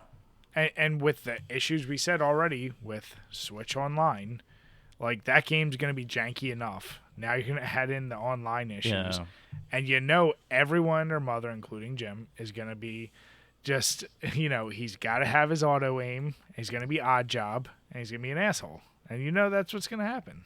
House rules, Brian. No odd job. But did you guys have any like standout like surprises, or besides like Zelda, obviously? But I didn't watch it. I was hoping you guys would just tell me. We'll tell you I don't what to watch think. these things. yeah, I you know liked, what? You're better off for it. I just show up and I put on a Luigi hat and wear a funny mustache. And I'm just that's wondering it. where the cigarette's at. Oh, it's right here. Can I light this, by the way? Can I? Do it. I don't know how your apartment's gonna feel about it. I don't have a light. Do you guys have a lighter I can borrow? Jim, give him yours. It's right behind you, Jim. Oh shit! Here, through the magic of the internet. But yeah, I mean, like Bayonetta 2, I kind of figured. Marin Rabbids, I kind of figured. I mean, me being the weirdo I always am, like Factorio, I was like, oh, a train Sim City looking game. I'm like, that's cool. That's something I would play. Like actually, Fire Emblem, I played my first one this year after all this time. So Which one? Sacred Stones on like the Game Boy Advance one. Oh But yeah, that's a good one. That's a good one. Yeah. Yeah, I got the Game Boy, like the first American Game Boy Advance Fire Emblem, and I got like so addicted to it back in middle school, and I Yeah. played most of them. But there was definitely a point where I'm like, these are kind of like a little the same thing almost every time, and I stopped playing them. I heard the one on the Switch, the one that came out a few years ago, is good. Three Houses. Yeah, I And hear then that's this really one- good. Yeah. This one is like kind of like a throwback fan service to like the whole Fire Emblem series, of which we've only got like maybe half of the games in America, maybe a little bit more, because they were on like NES or like Famicom, Super Famicom. We didn't get anything from that era, so I guess it's like a throwback and bringing all these characters back from the old games, even though it's kind of like Final Fantasy, where the games don't even really take place in the same universe. So I don't know.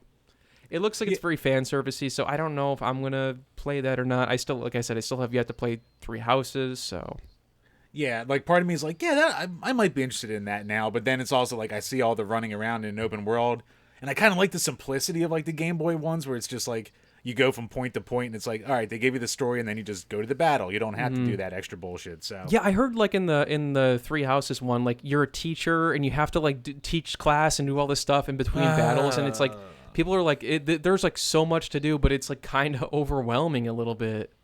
it's like they almost like shoehorn like Persona into Fire Emblem. That's exactly what people were saying. Yeah. Which I get it. I guess hop on the hot trend, but it's like, man, fuck, just give me the battles, or maybe just give me a new Shining Force one of these days, where it's just like that anyway. But Yeah. Oh, one thing I wanted to mention as well is I saw like they have like a Octopath Traveler 2.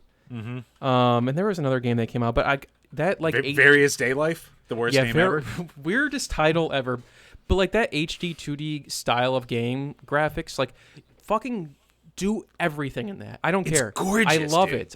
Like I played the Live Alive, or was it Live Alive or Live Alive? I don't know. Live Alive, yeah. Yeah, I played the demo and I was like, this is like one of the most beautiful games I've seen in recent memory. And it's just like the 2D sprites on the semi 3D background, and it just like, it's amazing.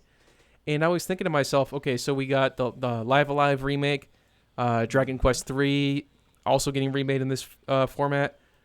It's only a matter of time until, and I'm fingers crossed, if they're ever going to remake Chrono Trigger, they have to do it this way. I don't want a 3D thing. Yeah, it wouldn't be good any other way. It like because it's like that. It doesn't need a remake, but it's like none of these games do. It's just this kind of fun little HD 2D art If it style. got one, It that adds would something to definitely it, be yeah. the best way to do it. Yeah. And has been ported since what, the DS? So it's like it's so long overdue. Yeah. Yeah. I when I first saw, even when Mortal Kombat made the choice to go 2.5D once they hit 9, and they got away from the 3D and went back to 2D, but it's really that 2.5D. Like, yeah, I wish games add that depth to your game. Don't add the full 3D plane. So yeah, I would love to see. Like you said, how many games get remakes or something? I know we're going to talk about a few of them in a minute, but like, yeah, remake all the old classic and just give them that 2.5D. And even like the new games, like the Octopath Traveler games, are not remakes, but like or Triangle Strategy. How do they come up with these names? I have no idea. Dude, they open like, a thesaurus and Octopath- they just finger a word and they're like, oh, this works. Yeah. Octopath Traveler does sound like a cool ass name, but like Triangle Strategy is just like okay. Yeah, I was like, I'm like, oh, okay. that surely that's a working title. Nope. No. Okay. Is Octopath Traveler good? Because I want to play it. I've but heard I it haven't. is. All my RPG friends are like, it's all right, but it's too long. So even for like people who like RPGs, they say it's too long. So I don't want to play something that's too long. I'm busy playing Stardew for too long. I don't have time for 2 games. I know. like I that. was thinking the same thing, Grant. I'm like, man, 100-hour games are like daunting, and I'm like 130 hours into like dicking around on Stardew. Yeah. Just like have You're like, gotten I ain't got time nowhere. for a 20-hour game. Come on, what are you guys For real, doing yeah. to It's me? like something about those games. You lose track of time. It does not feel like that long. Yep. So you guys ready to play Pokemon Stadium without being able to like put your Pokemon into it? That'll be Oh fun. my god, I didn't even think about that. Yeah, I mean, I've goofed around on Pokemon Stadium in the last couple of years just for fun, and it's just like, oh, let's just get some rental Pokemon and goof around, you know. But yeah, I totally forgot. Yeah, you had to have that big controller Yeah. pack, and then you put the game in there. That was so fucking hype back in the day, though. That was like revolutionary. Yeah. That was like fucking huge. And you had to I take guess- it out and put it in 20 times for it to fucking read and work. Oh yeah, I guess I completely forgot that. Yeah, that was like. I mean, that's. I can see people complaining about that, but that's like a little bit unrealistic. There, like again, there's like certain things like that people pick apart that I think are a little unfair. Like I did see somebody else recently mention like, oh, Mario Kart 64 is on Switch Online. You can't even race your memory pack ghost trials. And Who it's like, fucking cares? Whoever who did that? And No it's one- like the rest of yeah. the game is there, and then it's like, and how much are you paying for this service? You can't even race the ghost time trials that you Shut save. up. And it's like, are you really? Like, it's like at some point, it's like, all right, man, like is this really worth like? Do you even complaining like about? these things? Yeah, Like, right. Yeah. Do you like anything? Does yeah, anyone do like you anything anymore? I'm not saying like that things should be half-assed or something, but like certain things where it's like if you can't put the memory pack in there and race your time trial ghost, I think I might have done that once as a kid just to see what it did, and I never did it again. Yeah. Yeah, you do it. You go, oh, that's kind of boring, and then you don't touch it again. So Right? It's like Man. okay, there's me. I gotta say though about that the Pokemon Stadium thing, I think that there were like a couple games that sort of did that, and I feel like that was such like a big revolutionary thing at that time. And I think the one thing that the current Pokemon like whatever series of games that came out on the Switch is missing is that like it felt like your own thing. Like it felt like, oh, you can take your Pokemon from your games and put them in other games, but it's still like yours sort of thing. And like I think once they lost like the Pokemon Bank and you couldn't like transfer them through games and stuff like that, it had like less of that like individuality that I feel Yeah. like so many of those older games had so much of that made you like them so much, you know? They're yeah, trying like to kind that of was reset that a little bit, I think, with like some of the Switch games. You know, like they couldn't port. I don't know exactly. No, I mean, obviously the whole what the hell was that thing called? It the Dexit. Remember, people were like, "Oh, Yeah. oh yeah, holy shit. Dexgate. Yeah. something like that." But at the end of the day, yeah. though, with Pokemon Stadium, it's all about the mini games. You know, Oh yeah. like if I can play the fucking like Rat-a-tat treadmill game online, Yeah, I'm or so- the Legaton fucking food thing. Yeah. dude, the sushi one that yo. Uh-huh. Guys, you act like you're gonna put down Stardew for any of this. You know what, Brian? You're right. I won't. I will not. Do either of you even pay for the N64 games on there? Yeah. Yeah, I'm Oh, you on do? a family. Okay. Well, the thing is, like, I was at first I was like, that's way too much money, but then I'm on a family pass with like 8 people, and before I was on my own thing, like when it was just the basic plan. Technically, I guess I'm paying less money now because because they were like they made the mistake of saying you guys can do a family plan with 8 people, and it was like okay, I'm about to pay way less for way more. Yeah. I think everyone's got to be doing that, right? Like that's got to be a thing that everyone's doing because it's just like, well, if I just get like a bunch of friends to like split it up, like whatever, right? Jim, we need to be doing this. We should be doing this. Probably should. Yeah, No reason not I've to. been paying for my own. Like I did, it's like under $2 a month, but it's like it could be 30 cents a month too. Yeah. Jim, don't be a sucker. Do it. All right. Well, see, All right, I'll set I'm the up. head of my family pass though, so like come October, I gotta go to all the people on my family pass, be like, pay up, it's time to pay. You want to play Give me those that games? $12, you son Yeah. of a bitch. You want for to the play next Dr. year. Mario 64? You got to pay for it. Yeah. One of my girlfriend's friends got the family pass for like however many people are like in their friend group, and then was like never asked to like have us Venmo them or anything like that for like months and months. And we were like, hey, do you want like money for that? And he was just like, no, it's fine. So you got it for free. Thank That's you. the ultimate deal. Even Yeah. better. Shit. Man, that's So that's I have no room to wholesome as it complain about gets. literally Yeah. any of it. All right, so I guess to wrap up the Nintendo portion of all these previews, Zelda: Tears of the Kingdom, too hot for the UK. Any thoughts for it, or what do you call it? I mean, okay, I actually do have a lot of thoughts about this. So when Breath of the Wild was first shown off, at first I was like, I love Zelda games. The two N64 games I think are untouchable in my opinion. And I still I've played most of the Zelda games I think at this point. But that one I was kind of like, it looks fun, but it looks like they're just kind of like, okay, Nintendo's just now getting to the open world thing Yeah. that people have been doing. But then I played it and I was like, oh my God, this is like perfection. And I'm wondering how much of this new one is going to be more of the same. I do think it's also a little bit of like, man, you're also kind of competing with Elden Ring and some other stuff that's come out since Breath of the Wild. And I don't know if it's going to use the same map. And then the annoying thing is like, we don't even know what the fucking game really is still. It was announced 4 years ago. We see a minute-long teaser trailer maybe once a year. He's got a goddamn robot arm, Kevin. We know that, but it's like, but why? Like, what do you do? Yeah. Like, because It's people stealth bomber flyer. They're asking you questions and you might not get the answer.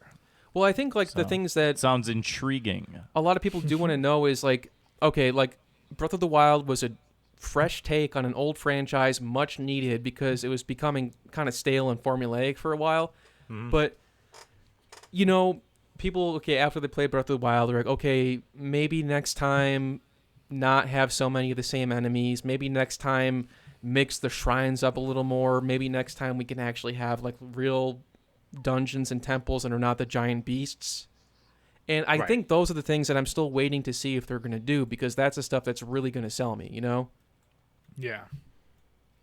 Am I So still they gonna give you get like it? 4 Yeah. big bosses and all the mini dungeons again. You're just like, ugh, this again. Or And exactly, and that wasn't bad in 2017, but if they're going to like, after all this hype, and it's their fault too, because they keep like edging us by showing these little fucking minute-long clips once every year or two, and it's like, you guys have to show your hand because you're building an unbelievable amount of hype on this, and I don't know if you're going to live up to Can it. it live up to it? Yeah. Yeah. Meanwhile, Metroid Prime 4 fans are like,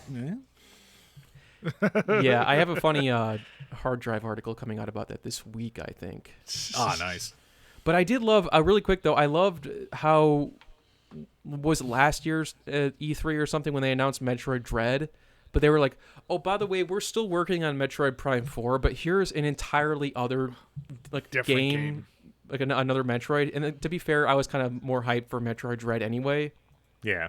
Like a return to the side-scrolling format. I'm waiting for Metroid Prime 4 for sure, but it's like, I don't know if that's even going to come out on Switch at this point.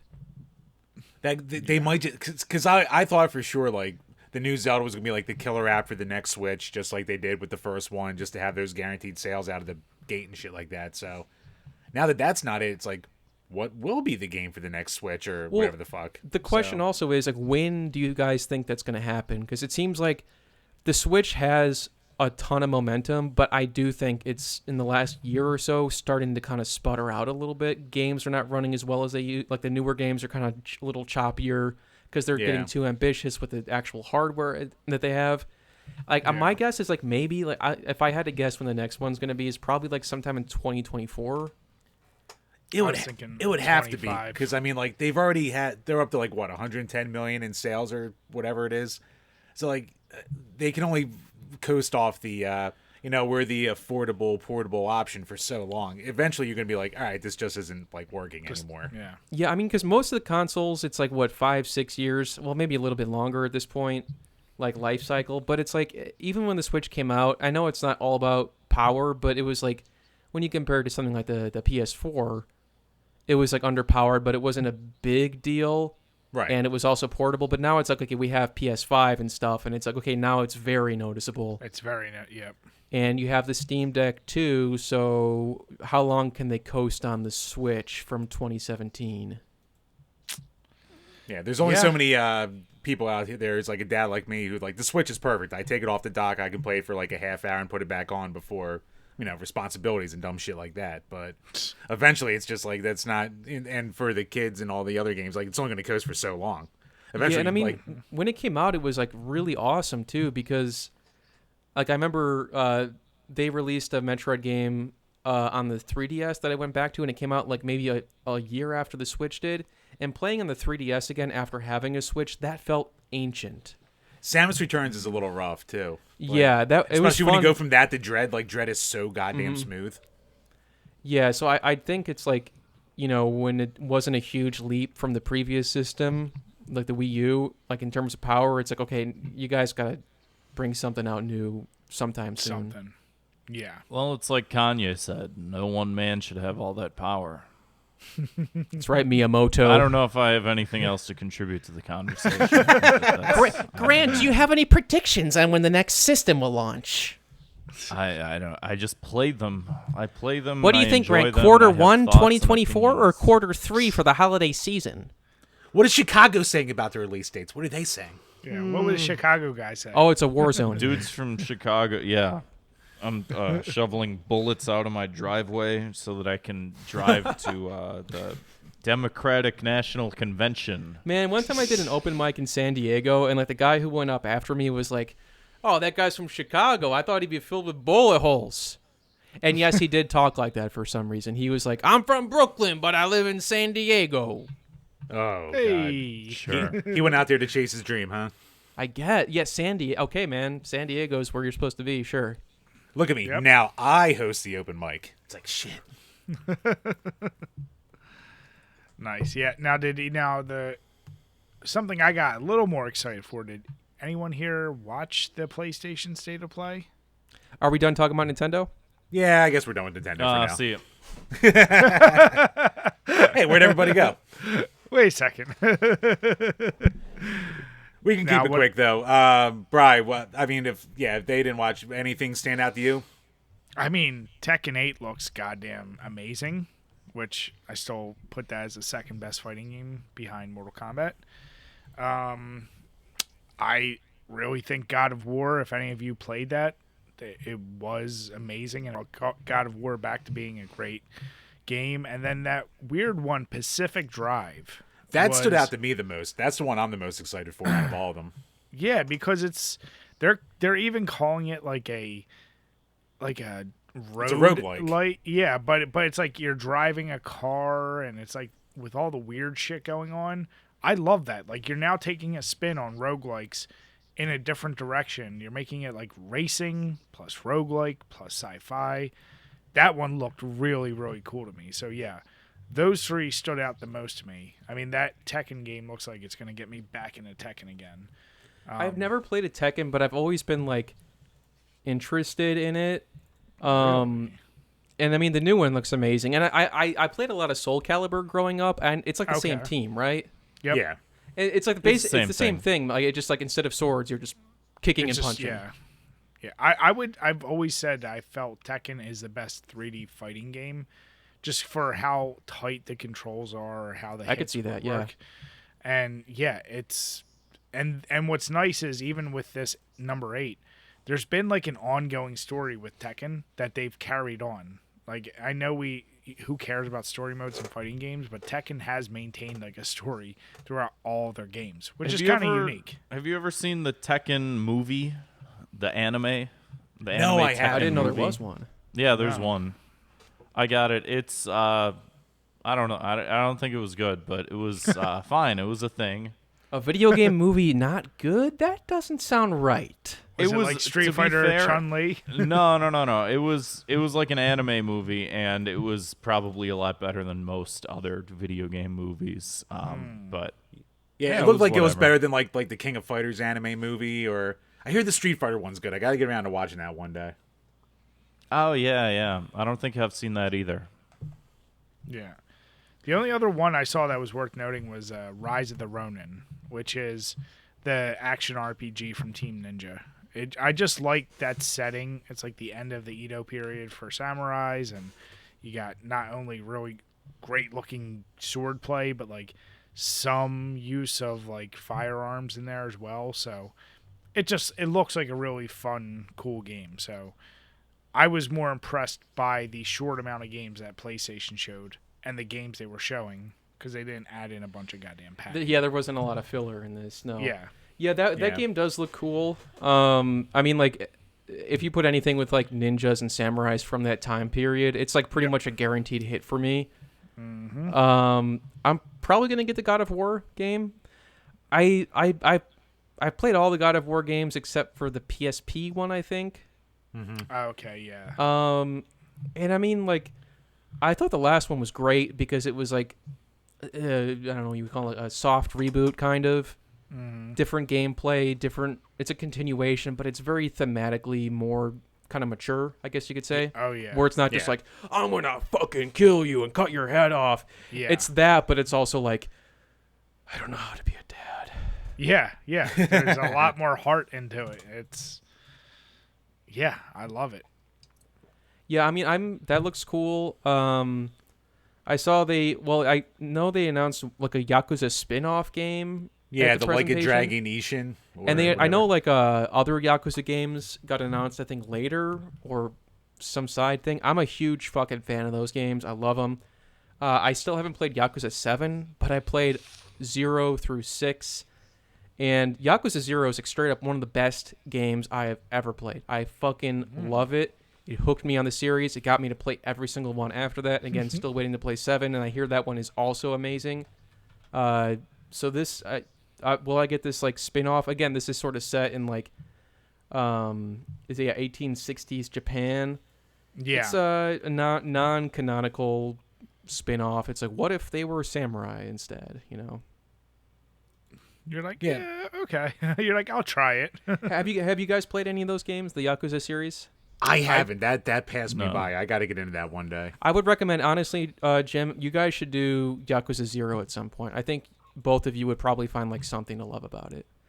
Like it's got a great story. It's funny. The mini games, the side quests, everything is just so fucking off the wall nuts. But it's also like charming and full of heart.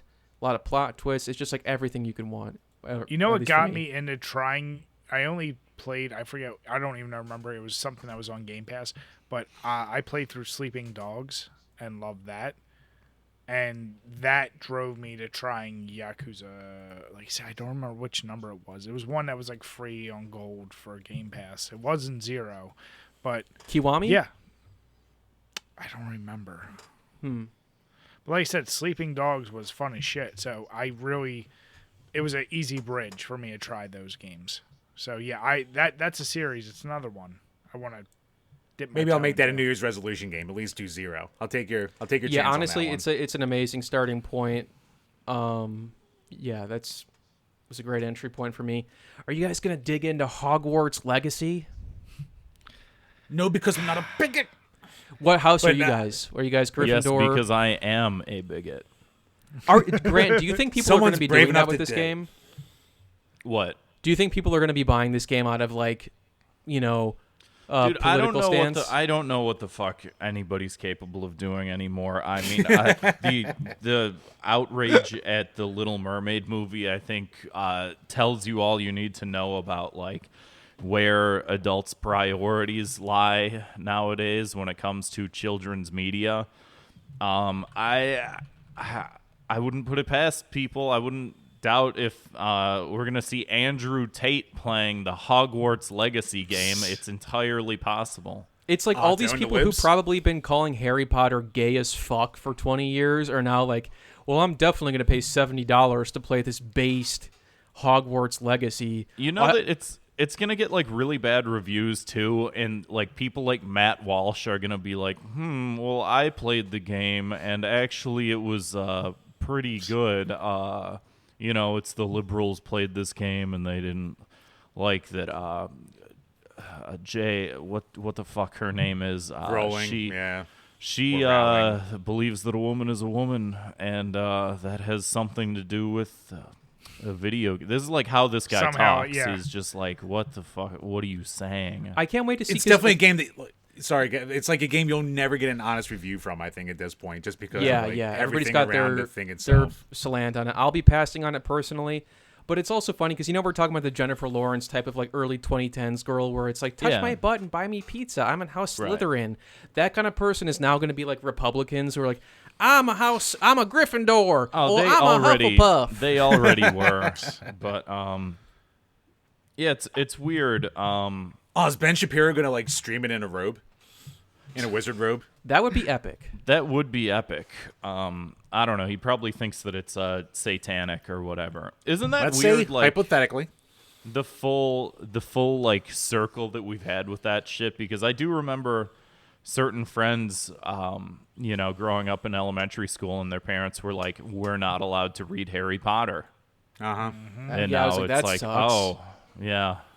You're like, why? It's weird too though, because it's like they did like a reunion of like all the cast from from those movies, and it was sort of like touching because it's like, yeah, at a certain point I like definitely aged out of that, but it's like, man, to see like all the same actors get together and stuff like that, it is sort of like touching, and there's like a little bit of nostalgia for that, but it's like, yeah, I just really like it just don't do it the same way that other things. It's no Ocarina of Time, let me tell you. it is cool to see that like all the kids, at least who still have careers, like they just go on and make the weirdest movies possible. Like they're all still somewhat like kind of well adjusted in a way. Right. It's like Weirdly enough, admirable. yeah, usually Yeah. usually not The most case. toxic like franchise out there in like greater media right now has like the most like down to earth like actors who are involved in it. I also wonder if there's an aspect to the difference between like British actors and American actors, because I feel like we have so many fuck ups over here, and British actors are just like, yeah, I'm just gonna go do play at the something else. Globe and get a pint.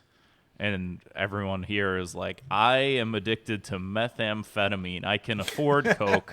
I prefer methamphetamine. Like, okay. I mean, but one thing I'll say is, as someone who I never watched these movies growing up, I had an ex who liked them, so I ended up watching it with her. I've probably seen all of them twice in my entire life. The movies are fine. They're not bad movies, but they're ones I don't care. Like, I'm like, okay, like I agree. it was cute Yeah, watching it's for whatever. kids. It's fine. Yeah. Yeah. I don't hate them. I don't think they're bad by any stretch. And when I saw the gameplay, I was like, kind of shocked. I was like, wow, they never really had a game like that. And I remember thinking, this looks cool, but also being the person who's so out of touch with anything Twitter or news, not recognizing that there's a controversy around all this shit. I was like, oh, I bet that game's going to sell like hotcakes. And then obviously, since now knowing all that shit, I'm like, I bet it still will sell good, but It'll as you probably guys are sell saying, good, but yeah, I think that a lot of people will just be like buying it and holding their noses sort of thing. just I a think review that's, bomb it and shit. Yeah. Well, and I mean, like, I do think that it's sort of well warranted, because I think that there's a lot of people that have asked J.K. Rowling specifically, like, is this a hill that you want to die on? And she has said, yes, absolutely. I don't care if the rest of my legacy is tarnished. Trans women aren't women. And it's like, Yeah. okay, like Alright. you did this. You were like, in the 90s, she was like a beloved children's author. Like, there was all this talk about like Harry Potter's getting children to read again, and like, she was the rag to riches millionaire lady that like gave away all her money, and now she's saying a bunch of stuff that like people don't like to hear. And when people are saying like, hey, this is doing damage, this is tarnishing your legacy, do you care about that? She's said no. So Yeah. I kind of don't care. You know, it's like, well, if you don't care, then I don't care really. And it's been either, it's been so weird too, because like 10 years ago when she made like Dumbledore gay, like the right like freaked out and they're like, Oh, Harry yeah, Potter's yeah. woke now. Harry Potter's ridiculous. Why are you throwing politics Right. into it? Yeah. And then she goes, oh, and I hate trans people too. And you're like, oh, Harry Potter's awesome. She's so fucking base. It's like, what? Well, there was what? also like a bunch of like racial stereotypes in Harry Potter. oh yeah, it was also, terrible. so like that's something that a lot of people do kind of overlook. Granted, I'm sure you could create your own character as your own stereotype in this game. And like So when I saw character the like, slider. yeah, when How I saw Jewish the do you footage, I wanna was look? like, Yeah, I wonder if that will be like a thing where like a Is that bunch an option of at all? alt-right, yeah, if alt-right people like buy a bunch of the games and then like their whole thing is to be like how racist. Like I bet everybody on 4chan buys this game to see what they can get away with. Oh yeah, well and that's what it is. It's they'll look to how memeable can you make moments in a game. That's all. Yeah. No one plays modern games. Like people want to get the reaction shot with the game, get the most like, oh my god, did you see this in the game moments? Like they don't even care. They're not even focusing on the actual game. Did y'all They're see like, the controversy with Velma? Yes. we talked about it last week actually. Yeah, Ah, with the cops. Shit, I meant to bring that up on Thought Cops. I forgot. Yeah, I forgot about it. And that was such like a weirdly out of, because that's just a move that she does, but people are like, oh, controversy happened because she called the cops on LeBron James, and it's Yeah. like there's no move where she calls the cops on LeBron James They specifically. framed it, yeah. They were trying to LeBron frame or that Bugs video. Bunny or Batman or whoever the hell they got in there now. Yeah, Right. but yeah, they had to change it now. Now it's the mystery machine. So And we yeah. said, But we're that like, makes well, more that's how- sense, doesn't it? Like, why should when did Velma call the cops? Like, I don't remember. Well, police. they did at the end of every episode. Oh, cops I hopped guess because they away. would take the Yeah. things. Yeah, but I don't know. Yeah. The mystery machine makes more sense to me personally, and not even from any political From like angle. an I'm just- aesthetic standpoint, you yeah, know? like Yeah. it's like an iconic Scooby Doo thing.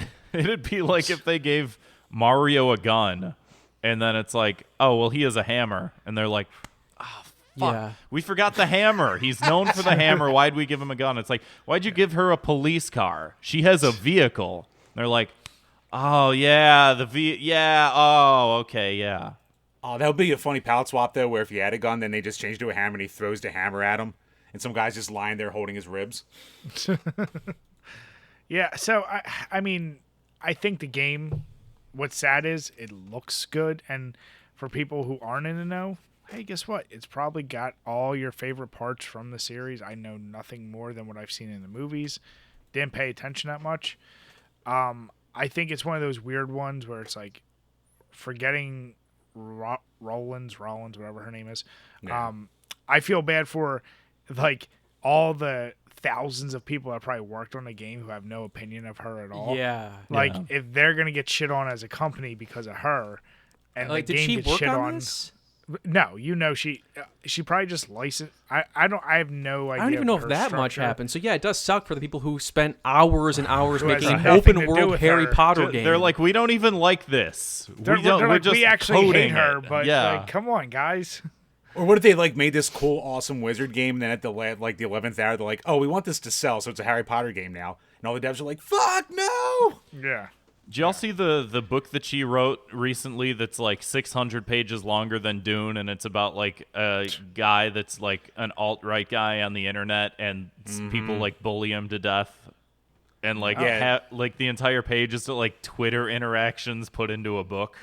And she like tried to hide it that it wasn't her, then everyone figured out it was her, and they're like, "Wow." Well, it's part of a series. Apparently, she's been doing like this long-running series of books not under her name, so that people weren't like, "Oh, let me grab." She's like, "Oh, I'll write on my own merits." But then it's like, "But everybody knows that you wrote these," and now everybody knows that you wrote these about just people were mean to you on Twitter. Now imagine for a moment if there was an open world game based off of that. It's called real life, folks. Every corner you turn, there's another mean tweet about you. Wait till you get the Stardew Valley update with that. Yeah. I'm waiting. All right. So, moving right along with another release, and we got the Sonic Frontiers with a new trailer that may or may not have redeemed it. And we wanted to get your guys' take. I don't know if you watch the trailers or have compared them to the original ones. Was it the one where you go supersonic? Yeah. Yep. So this was the first reveal of that one, and it seems like a lot of people are much happier with what they're seeing with this latest trailer. But it looks the same to me. It looks the same, but I think they finally showcased a few of his other moves. Like, the one problem I think we saw with the first trailer was it looked so basic. Like, oh, this is just going to be a few handful of combos done over and over again. The world looks small. And now they really seem to focus in on the combat, and especially now with Supersonic, you're like, oh, okay, so it's going to be a whole thing, and these giant fights you're going to have. But I'm with Kevin. Did they show something new? Because they just kind of showed him like running up like gates on a boss before like hitting him. It's like they've been doing this now for a long time. That's all I need, baby. You just got to put on them laces and just go. He's got to go fast. Got to go fast. Like, something to your point, Grant, like somebody pointed out on Twitter that I can't forget is like, he doesn't ever like spin dash. I think maybe that's something in the new trailers. I'm not sure, but in all the other clips they showed, he was just kicking and punching everything, but he never turned into a ball or did the things that you like to typically do as Sonic. He did it a couple times in this one. That was the big thing, is he just basically spin dashes everything this time. So that's why we like him. I mean, he just wanted to go. I still think there's the issue in an open world game. You can't do super speed right. Like, it's so hard. Like, we were talking about Spider-Man. Like, the fluid motion of swinging is done so well, and it makes you feel like him. We said, for all of its faults, Superman the movie, or Superman Returns the game, they got the flying of Superman done perfectly. I've never seen an open world game really capture what a super speeder character could do done well, and I don't think they're really going to handle it that well with Sonic. I think it'd have to be more along the lines of like a racing game sort of thing. I think that's probably what you would have to do. Like, maybe not exactly in that way, but I think it would have to look a lot like that. You know? Yeah. But where you actually look like you're running fast, not like Sonic R on the Saturn, where it's just yeah. Yeah. But it's weird too, because it seems like all the speed unlocks, like you have to unlock them, and it's like later in the game. It's like, if I'm going to be Sonic in an open world, I just want to kind of run around everything. I want to don't go have work towards fast. that. I Yes. feel like that kind of makes sense in a way, because they're like, oh, we made this huge world. We don't want you to just dash through it all and miss it right away. But like when you're later in the game, it's kind of like in Breath of the Wild, how you at the DLC you finish it. It's like, okay, now you have a motorcycle, you know? Right. But if they gave you that right off the bat, you'd be like, I'm never going to walk again. Exactly. Yeah, exactly. I mean, I want this game to do well, but my gut is telling me you're going to see just crazy amounts of splits. You're going to have the Sonic diehards who are like, this greatest game ever, and then you're going to see everyone else be like, there's like nothing in the world, or That's what what are it these looks like, though, characters man. fighting against? Yeah. Like, so what is, like, it just, like, it's a straight up, one of the more blatant, like, Breath of the Wild ripoffs. Even have that fucking piano score. It's like, oh, man, come on, guys. Couldn't you at least have, like, to a the fucking... edge of a cliff and they zoom out and you're like, yeah. Yeah. It's like, just, like, do a guitar riff. That's what Sonic's all about. He's kicking ass, you know? But he's a teenager. Yeah, he really is at heart, you know? And also, I think he's what? I think In he's age. 15. Yeah. But what is, like, it's just, like, this empty world. Like, at least with, like, Zelda, we have NPCs, but, like, it's just Sonic and these giant boss robots and then just rocks and grass. And baby puzzles. And then, some puzzles here and there. Yeah. And that's a problem I've seen so far, is there's no real indication. Maybe they're trying to save it. Maybe they had to show Supersonic to say, like, guys, we got something else. I feel like they're purposely not going to reveal Tails or Knuckles or even Eggman, because they're probably trying to save it. But honestly, it doesn't look like a Sonic game with Sonic enemies. Like, But they're still saying it's like an alternate universe too, so like they're kind of teasing there won't be in there, but that is one of those things. I feel like I never played any of the 3D Sonics. I've been a 2D Sonic boy my whole life, but like that is one of those things where it's like, the thing that was cool about the 2D Sonics is like the intricate level design and how after so long it just feels like this fluid game, more so like than like Mario, where like you're a little bit slower and you're meticulously jumping on things and stuff like that. It's like he just goes fast, and like the going fast part is like then you go through certain things and then he like interacts with the environment differently and you just keep him going fast, and it's like you gotta like do the 3D version of that. I don't know if they have. It sounds like they haven't. I also think like to the point of like Sonic going fast and over like a open world game. Part of the problem is it's like you have to load the map really fast too. Yeah, like in Breath of exactly. the Wild, Link is like he's just trotting along, and you can load it all up pretty seamlessly. But like Sonic, how is that gonna, especially on the Switch? Because it's like it's gonna be on like next gen consoles, and there's gonna be a Switch version. That's gonna be a mess. Well, dude, like Sonic Colors couldn't even do 60 frames, and that's a Wii game that they ported over. Like, I don't know how the Switch port's going to do anything, really. What's going on over there? Sonic is just, I don't know, man. Can't catch a break. No.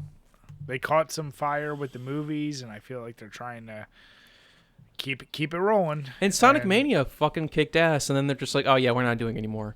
They should just keep doing that. Like I don't know. I'm not a and they game canceled developer. They canceled the second like, one.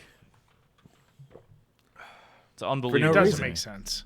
I mean, after all these years, Sega is still going to Sega and just make like the most retarded decisions ever, and you just go, why? What are you doing? Yeah. You even see like Mega Man, who returned to form. Was it with 9 or 10? And then they kept going with those 2D games up to 11. Is it? I think 11's the most recent, yeah. Yeah, but like they decided we're gonna bring back that style with 9, and just keep doing that because that's what people love the most. Why Sonic can't do it as well? I don't know. I mean, at the end of the day, it's like I understand though. It's like when Mario 64 came out, it was like they could have just made a side-scrolling game again or something, but like a 3D graphic one. But aren't we glad that we got something different though, and we've kind of got spins on that and evolutions of that over the years, like 3D, 2D. Oh, yeah. Like Sonic, it's like, I mean, it just wasn't the same seamless jump into 3D. Right. Like I still like the I think that adventure games are very very fun. Sonic Adventure 1 and 2 are awesome. They have a couple problems, but overall it's like I like I said, I understand that you want to see something change and evolve and grow and not stay static and the same thing the whole time. Yeah. But it's like with Sonic, hey, you guys tried. You guys did try a lot of stuff. Yeah. And then you went back to what you did right, and we all like that. And it's just Right. like at that point, maybe you just don't try anymore. Yeah. Or like try something that's completely different. Like I mean, even like the Mega Man games. I know that I don't know when it's supposed to come out, but like they're supposed to re-release the Battle Network games, and I don't know if you guys played those, but that was like, oh, we took Mega Man and we put him in a different type of game, and they made a couple of them, and then they stopped making them, and it's like, okay, well, you can like, go why? and play those, or you don't have to play those, but it does suck that it's like, yeah, they made that flip to 3D, and then they only ever made 3D, and it never got better, and they never went, oh, let's maybe go back to the things that people liked. They were just like, no, we're just gonna keep, and it's like, but you keep fucking up. Do you think there's one guy? Sorry, Brad. Go ahead. No, I was gonna say they're trying to like Nintendo is good now with like, and if we're being honest, Sonic was a competitor to Super Mario in that franchise for a very, very limited time, and Very small amount of time. and it's like they're not the same level, and they think they are, and they're trying to make the same shithead decisions that Nintendo makes, which is I'll just keep reselling you the same shit repackaged in different versions, and you'll buy it and love it. Sonic doesn't produce the same quality shit. At the end of the day, you want to go fast as Sonic. It works best in 2D, unfortunately. Just give people what they want, But Do the they Sonic have- fans do buy it every time. That's the problem. Do they have Yeah, but some they're a sort lot of like a less than Sonic Mario fans. racing game like that would? Because I feel like that would be like Yeah. an interesting like. Do they? Well, there was Sonic R. Was it on Sega Saturn or something? On a Saturn, yeah. And No, then I mean there's like a more recent. yeah, there something. is Sonic. I think it's called like Sonic. All Stars Racing. Racing, Yeah, yeah. transformed and all. Ah, And okay. it's like it's not what you think though. They're like racing in cars and stuff. Yeah, it's a Mario Kart yeah. clone, but it's a good one. It's like one of the good ones. So. Yeah, because I would say like I mean that'd even be like a reasonable direction is just make a Mario Kart clone, but put them on feet. Just make them run really quick. I would Like even why wouldn't you accept do it- that? Do that, or I would even do it all Sonic with all the characters. Do a fighting game. Throw a character fighting Fuck game it. with the Sonic universe. Like, Might as well. Nickelodeon did it. try it. Yeah. Warner Brothers is doing it. Yeah. Call some cops it. on Shadow, and you're good to go. Like, Yeah. what else you gotta do? There are some good. There were a couple good ones. There was like Sonic the Fighters, the arcade game, and there's Sonic Battle on Game Boy Advance. But again, those were a long time ago. Yeah. Yeah. Yeah, we're still talking 20 years ago. It's like, shit. Yeah. Maybe some Yeah. guy at Sega's just like, all right, we're due for a good 3D one. Like, we have to be due at this point. We're going to trip over ourselves and do it, but... I would even, you know what, as ridiculous as it is, what is that, like, horror Sonic.exe or something? Oh, that Those- mod, yeah. Make a Sonic horror game. Like, I just fucking go crazy. Like, go out of the box and do something unexpected. Like, make it legit, like Five Nights at Freddy's, but with Sonic EXE. Like, I don't know, just do something. I could see it. Because you gotta freshen it up. That's all I'll say. Metal Sonic's just eating Tails' guts to start the Yeah. game. But yeah, Damn, I know all you want is Sonic Hentai, but you can't get that. Bri, I already have that in spades. I don't need an official game for that. They should just Damn lean you, into shit. that at this point. I mean, that's like the most people are getting out of Sonic at this point. Like, just release hentai. Yeah, it's either the movies or Rouge DeviantArt. There's no in between at this point. Officially licensed. Yeah. But yeah, know speaking what of that officially is. licensed and, well, we'll finish this off real quick because obviously the biggest news story that just happened over the weekend right before this episode, Grand Theft Auto 6, all the goddamn leaks that have been going on, and all the links that I posted below are all being copyright claimed now by Rockstar. Yep. So you can look, you can search and do your own stuff to find the clips, but yeah, probably one of the biggest game leaks of all time coming up until this point. Yeah, some of the So- links you got here in the Google Doc no longer work.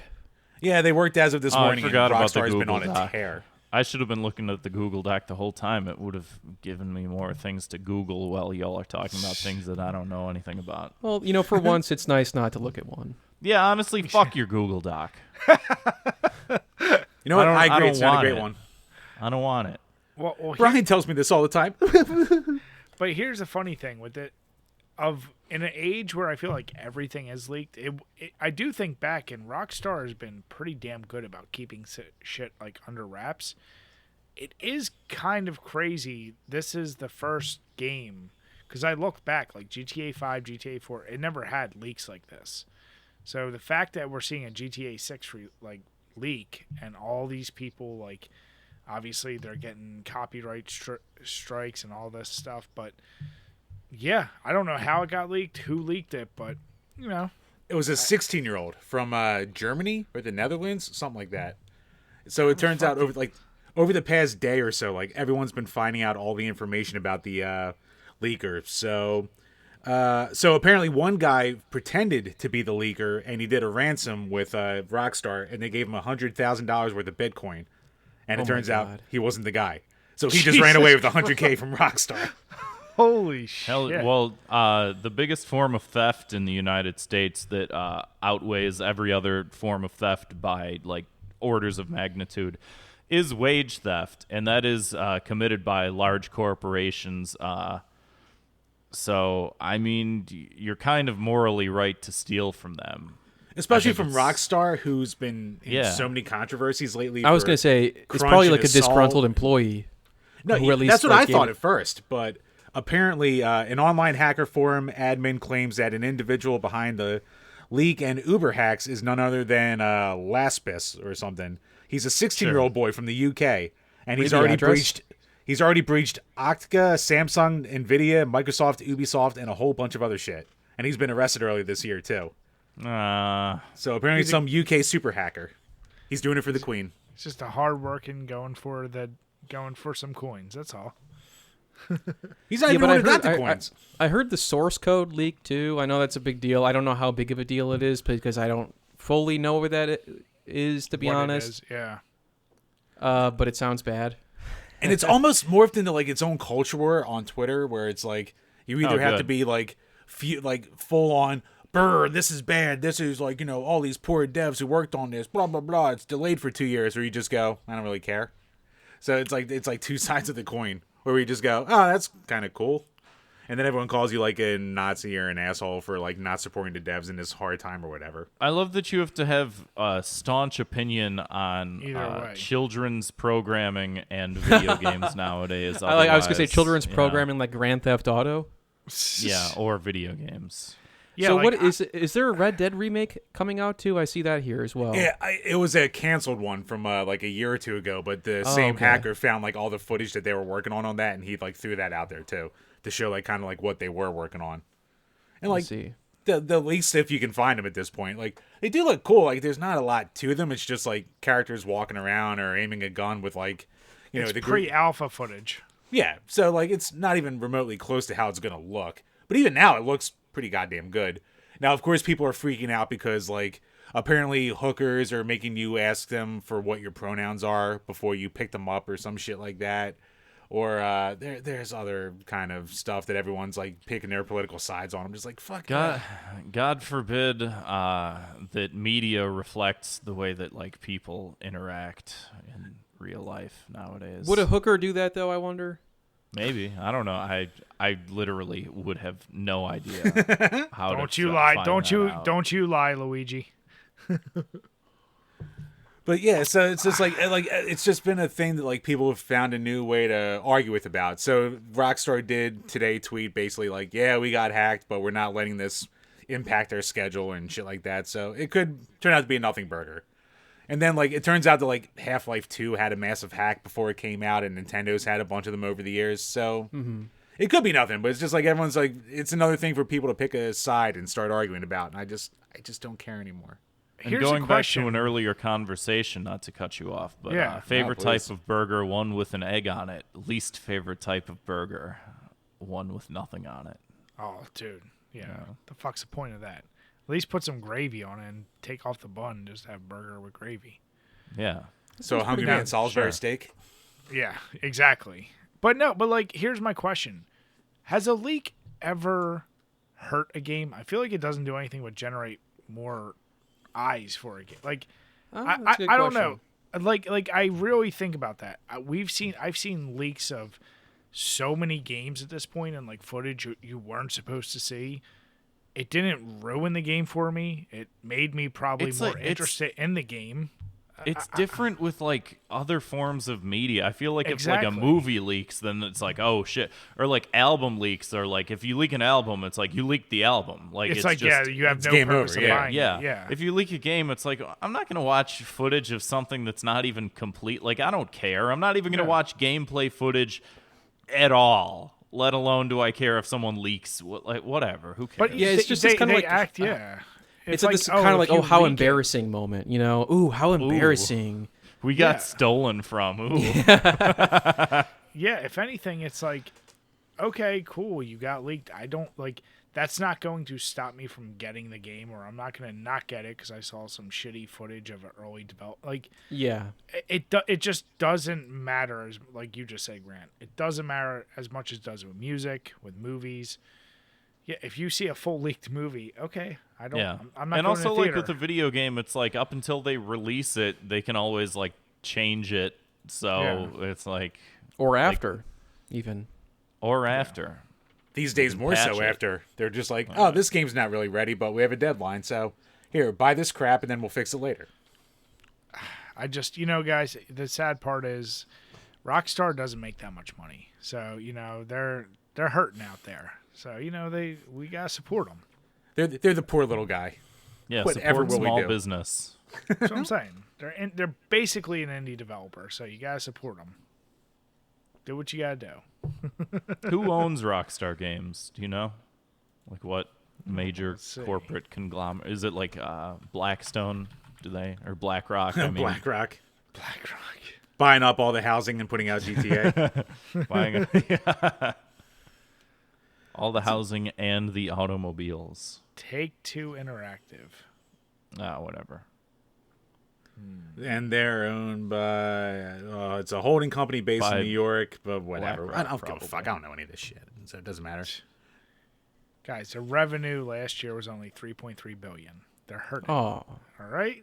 So, I'm sure Oh. 3.2 billion went to like the CEO, and Yeah. just everybody else is just like, sorry, everybody's laid off. Yeah. It's like the next nothing controversy because like last year, they're like, oh, we're gonna have a female protagonist, and then like all the grifters were just like, oh, blah, blah, blah. It's like, who gives a shit? It's a GTA game.